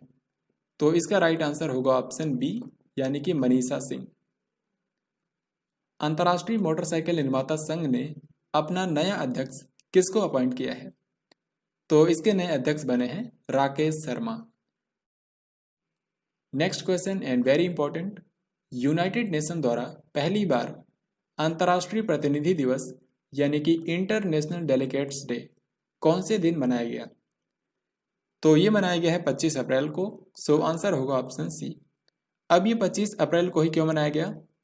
क्योंकि जब सेकेंड वर्ल्ड वॉर हुआ था तो उसके बाद दुनिया में शांति बहाल करने के उद्देश्य से एक संगठन बनाने के लिए दुनिया के 50 कंट्रीज के प्रतिनिधियों ने 25 अप्रैल 1945 को अमेरिका के सैन फ्रांसिस्को में पहली बार मिले थे और उसी समय यूनाइटेड नेशन की नींव रखी गई थी। और अब क्योंकि 2020 चल रहा है तो इस साल इसकी 75वीं वर्षगांठ है, तो इसीलिए इस दिन को चिन्हित करने के लिए 25 अप्रैल को मनाया गया है अंतर्राष्ट्रीय प्रतिनिधि दिवस। और अब से ये हर साल 25 अप्रैल को मनाया जाएगा। तो इसी के साथ हम देखते हैं जो हमारे डेज और थीम बच गए थे 18 अप्रैल से लेकर 30 अप्रैल तक के। तो 18 अप्रैल को मनाया गया विश्व धरोहर दिवस, वर्ल्ड हेरिटेज डे, और इस बार इसकी थीम है शेयर्ड कल्चर यानी कि साझा संस्कृति, शेयर्ड हेरिटेज यानी कि साझा विरासत, और शेयर्ड रेस्पॉन्सिबिलिटी यानी कि साझा उत्तरदायित्व। तो इस बार के विश्व धरोहर दिवस की ये थीम है। 19 अप्रैल को मनाया गया विश्व यकृत दिवस, वर्ल्ड लीवर डे। फिर 22 अप्रैल को मनाया गया विश्व पृथ्वी दिवस, वर्ल्ड अर्थ डे। और इस बार का एक खास था क्योंकि इस बार ये इसकी 50वीं वर्षगांठ थी और इसकी इस बार थीम है क्लाइमेट एक्शन यानी कि जलवायु कार्रवाई। फिर 23 अप्रैल को मनाया गया विश्व पुस्तक और कॉपीराइट दिवस। 24 अप्रैल को भारत में मनाया जाता है राष्ट्रीय पंचायती राज दिवस और इस बार इसी दिन प्रधानमंत्री जी ने स्वामित्व योजना लॉन्च की है। 25 अप्रैल को मनाया गया विश्व मलेरिया दिवस, वर्ल्ड मलेरिया डे, जिसकी इस बार थीम है zero malaria starts with me, और यही 2019 में भी थीम थी। और आपको बिल्कुल भी नहीं भूलना है कि इस साल की 25 तारीख को अंतर्राष्ट्रीय प्रतिनिधि दिवस भी मनाया गया है फर्स्ट टाइम। 26 अप्रैल को मनाया गया विश्व बौद्धिक संपदा दिवस, वर्ल्ड इंटेलेक्चुअल प्रॉपर्टी डे, और इस बार इसकी थीम है innovate for a green future. फिर इसके बाद 29 अप्रैल को मनाया गया इंटरनेशनल डांस डे, और 30 अप्रैल को भारत में मनाया गया आयुष्मान भारत दिवस। तो ये थे इस महीने के सभी इंपॉर्टेंट डेज और उनकी थीम। भारत किस देश से लाइट वेट टारपेडो और हार्पून एयर लॉन्च मिसाइल खरीद रहा है? तो इसके लिए भारत ने अमेरिका के साथ डील की है, सो आंसर होगा ऑप्शन बी। इनमें से किस शहर को साल 2020 के लिए विश्व पुस्तक राजधानी के रूप में चुना गया है? तो जो यूनेस्को है ये हर साल एक शहर को वर्ल्ड बुक कैपिटल के रूप में नामित करता है, और 2020 में चुना गया है कुआलालंपुर को। और कुआलालंपुर आप जानते हैं मलेशिया की राजधानी है। यहीं पर बैडमिंटन वर्ल्ड फेडरेशन का हेडक्वार्टर भी है। अभी अभी मैंने आपको बताया था कि हर साल 24 अप्रैल को पंचायती राज दिवस मनाया जाता है। तो आपको ये बताना है कि इस बार के पंचायती राज दिवस के अवसर पर किसने ई ग्राम स्वराज पोर्टल और ऐप को लॉन्च किया है? ई ग्राम स्वराज नाम का पोर्टल और ऐप, तो इसको लॉन्च किया भारत के प्रधानमंत्री नरेंद्र मोदी जी ने। अब ये जो ई ग्राम स्वराज नाम का पोर्टल और ऐप है, इन पर ग्रामीण क्षेत्रों से रिलेटेड हर तरह की जानकारी उपलब्ध कराई जाएगी। दूसरी चीज़ ये कि इस एप्लीकेशन के जरिए जो हमारी ग्राम पंचायतें हैं उनको गांव में विकास परियोजनाओं को पूरा करने में हेल्प मिलेगी, और जो ग्रामीण क्षेत्र के लोग हैं उनको बैंकों से आसानी से लोन भी मिल पाएगा। तो इन सब पर्पज से लॉन्च किया गया है ई ग्राम स्वराज पोर्टल और ऐप। गांव में ड्रोन के जरिए संपत्तियों की मैपिंग करने के लिए कौन सी योजना शुरू की गई है? This is very important question. तो इस योजना का नाम है स्वामित्व योजना, और इसको भी पंचायती राज दिवस के अवसर पर प्रधानमंत्री जी ने लॉन्च किया है। और जैसा कि क्वेश्चन में लिखा है, इस योजना के जरिए देश के सभी गांवों में ड्रोन के जरिए संपत्तियों की मैपिंग की जाएगी, और उसके बाद गांव के लोगों को उनकी संपत्ति का सर्टिफिकेट दिया जाएगा। तो इससे गांव में जो संपत्ति को लेकर विवाद हैं वो खत्म हो जाएंगे। किस शहर के नौसेना डॉकयार्ड ने पोर्टेबल मल्टीफीड ऑक्सीजन मैनिफोल्ड विकसित किया है? तो इससे हम एक ही ऑक्सीजन सिलेंडर से एक ही समय में कई सारे लोगों को ऑक्सीजन प्रोवाइड कर सकते हैं। तो इसको बनाया है विशाखापत्तनम के नौसेना डॉकयार्ड ने। सो आंसर होगा ऑप्शन डी। इनमें से किस देश ने नाबालिगों द्वारा किए गए अपराधों के लिए मौत की सजा को खत्म कर दिया है? और ऐसे ही इस देश में कोड़े मारने की सजा भी थी, उसको भी अब खत्म कर दिया गया है। ये कंट्री है सऊदी अरेबिया। किस देश के एक फेमस एनिमेटर और फिल्म निर्माता थे जीन डिच, इनकी हाल ही में डेथ हो गई है। इन्होंने टॉम एंड जेरी के कुछ एपिसोड्स को इन्होंने डायरेक्ट किया था, और इनकी एक फिल्म थी जिसका नाम था मुनरो। तो इसने 1961 में ऑस्कर पुरस्कार जीता था। यहाँ पर आप देख सकते हैं ये है मुनरो फिल्म, जिसको ऑस्कर में बेस्ट एनिमेटेड शॉर्ट फिल्म का पुरस्कार दिया गया था 1961 में। और जैसा कि आप जानते हैं जो टॉम एंड जेरी है इसको समय समय पर कई सारे लोगों ने डायरेक्ट किया है, तो उनमें से एक जीन डिच भी हैं, और ये थे अमेरिका से। सो इस क्वेश्चन का आंसर हो जाएगा ऑप्शन बी। नासा ने सौर तूफानों का अध्ययन करने के लिए, जो सूर्य पर सौर तूफान आते हैं उनकी स्टडी करने के लिए कौन सा मिशन लॉन्च करने की अनाउंसमेंट की है? तो इस मिशन का नाम होगा सनराइज मिशन, SUNRISE। सन का मतलब तो सनी है, लेकिन राइज का मतलब है रेडियो इंटरफेरोमीटर स्पेस एक्सपेरिमेंट। इनमें से किस IIT संस्थान की एक टीम ने कोरोनटाइन नाम की ऐप लॉन्च की है? ये जो नाम है कोरोनटाइन, ये कोरोना वायरस और क्वारंटाइन शब्द को मिलाकर बनाया गया है। तो ये जो ऐप है कोरोनटाइन ऐप, ये क्वारंटाइन लोगों को ट्रैक करने के लिए बनाया गया है। इसको बनाया है IIT बॉम्बे ने। करेक्ट आंसर होगा ऑप्शन बी। हमारा जो मानव संसाधन विकास मंत्रालय है, जिसके मंत्री हैं रमेश पोखरियाल निशंक, तो इस मंत्रालय ने कोविड-19 का मुकाबला करने के लिए कौन सा ऑनलाइन चैलेंज शुरू किया है? तो इस ऑनलाइन चैलेंज का नाम है समाधान। इसके अलावा हमारे इस मंत्रालय ने 2 पोर्टल शुरू किए हैं। एक का नाम है iGOT पोर्टल और दूसरे का नाम है युक्ति पोर्टल। ये जो iGOT पोर्टल है, ये हमारे जो फ्रंट लाइन वर्कर्स हैं उनकी क्षमता को बूस्ट करने के लिए शुरू किया गया है। इसका फुल फॉर्म है इंटीग्रेटेड गवर्नमेंट ऑनलाइन ट्रेनिंग। और जो दूसरा पोर्टल है, इसको मानव संसाधन विकास मंत्रालय के पहल और उनके जो प्रयास हैं उनकी निगरानी करने के लिए शुरू किया गया है। इसका फुल फॉर्म है young India combating covid with knowledge, technology and innovation. कोविड-19 के खिलाफ जागरूकता फैलाने के लिए टीम मास्क फोर्स पहल किसने शुरू की थी? तो इसको शुरू किया था बीसीसीआई ने। बेसिकली लोगों को मास्क के महत्व के बारे में जानकारी देने के लिए इसको शुरू किया गया था। बीसीसीआई के अध्यक्ष हैं सौरव गांगुली। इनमें से किस फार्मूला 1 ड्राइवर ने चाइनीज वर्चुअल ग्रैंड प्रिक्स 2020 जीत ली है? इस बार कोरोना वायरस के चलते ये जो ग्रैंड प्रिक्स है ये रियल में आयोजित नहीं की गई, बल्कि वर्चुअली इसका आयोजन किया गया। तो इसको इस बार जीता है चार्ल्स लेक्लर्क ने और ये फेरारी के ड्राइवर हैं। हाल ही में पहली बार चंद्रमा का डिजिटल भूवैज्ञानिक नक्शा जारी किया गया। आपको बताना है कि इसको कौन से देश के जियोलॉजिकल सर्वे विभाग ने जारी किया है। यहाँ पर आप इसको देख सकते हैं। तो इसको जारी किया है अमेरिका ने।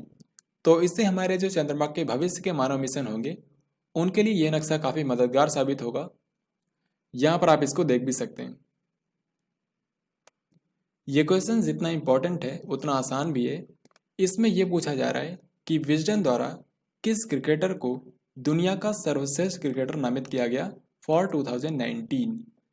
देखिए, अगर आपसे ये पूछते हैं कि साल 2019 में दुनिया के सर्वश्रेष्ठ क्रिकेटर कौन थे, वो चाहे आपसे किसी भी संस्था के हिसाब से पूछा जाए, आईसीसी, बीबीसी या फिर विजडन, इन सब के हिसाब से बेस्ट क्रिकेटर हैं बेन स्टोक्स, जो कि इंग्लैंड के लिए खेलते हैं। और अगर यही चीज़ आपसे महिलाओं में पूछा जाए तो आंसर होगा एलिस बैरी, जो कि ऑस्ट्रेलिया से हैं। अब यहाँ पर मैं आपको बताने वाला हूँ कि 2019-20 में इलेक्ट्रिक वाहनों की बिक्री में क्या बदलाव हुआ है।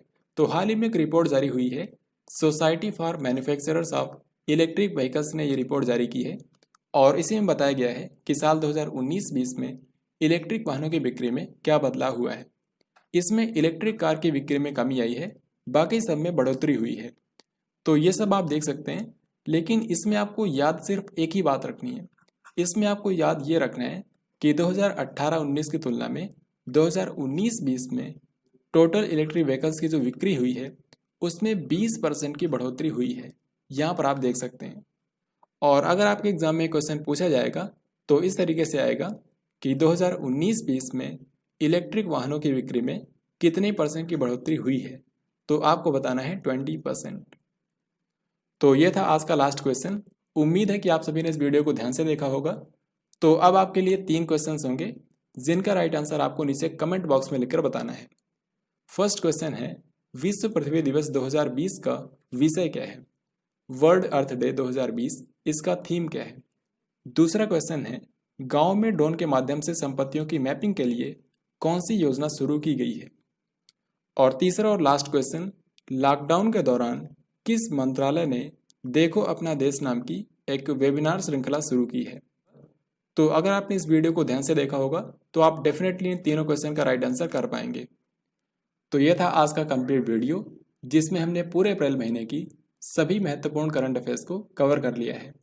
तो अगर आपका आने वाले समय में कोई भी एग्जाम है तो आपको इस वीडियो को 2 से 3 बार देखकर जाना है, और जब भी आपका एग्जाम आए उससे पहले भी आपको इसको देखकर जाना है, जिससे अगर अप्रैल महीने से कोई भी क्वेश्चन आएगा तो आप उसका राइट आंसर कॉन्फिडेंटली कर पाएंगे।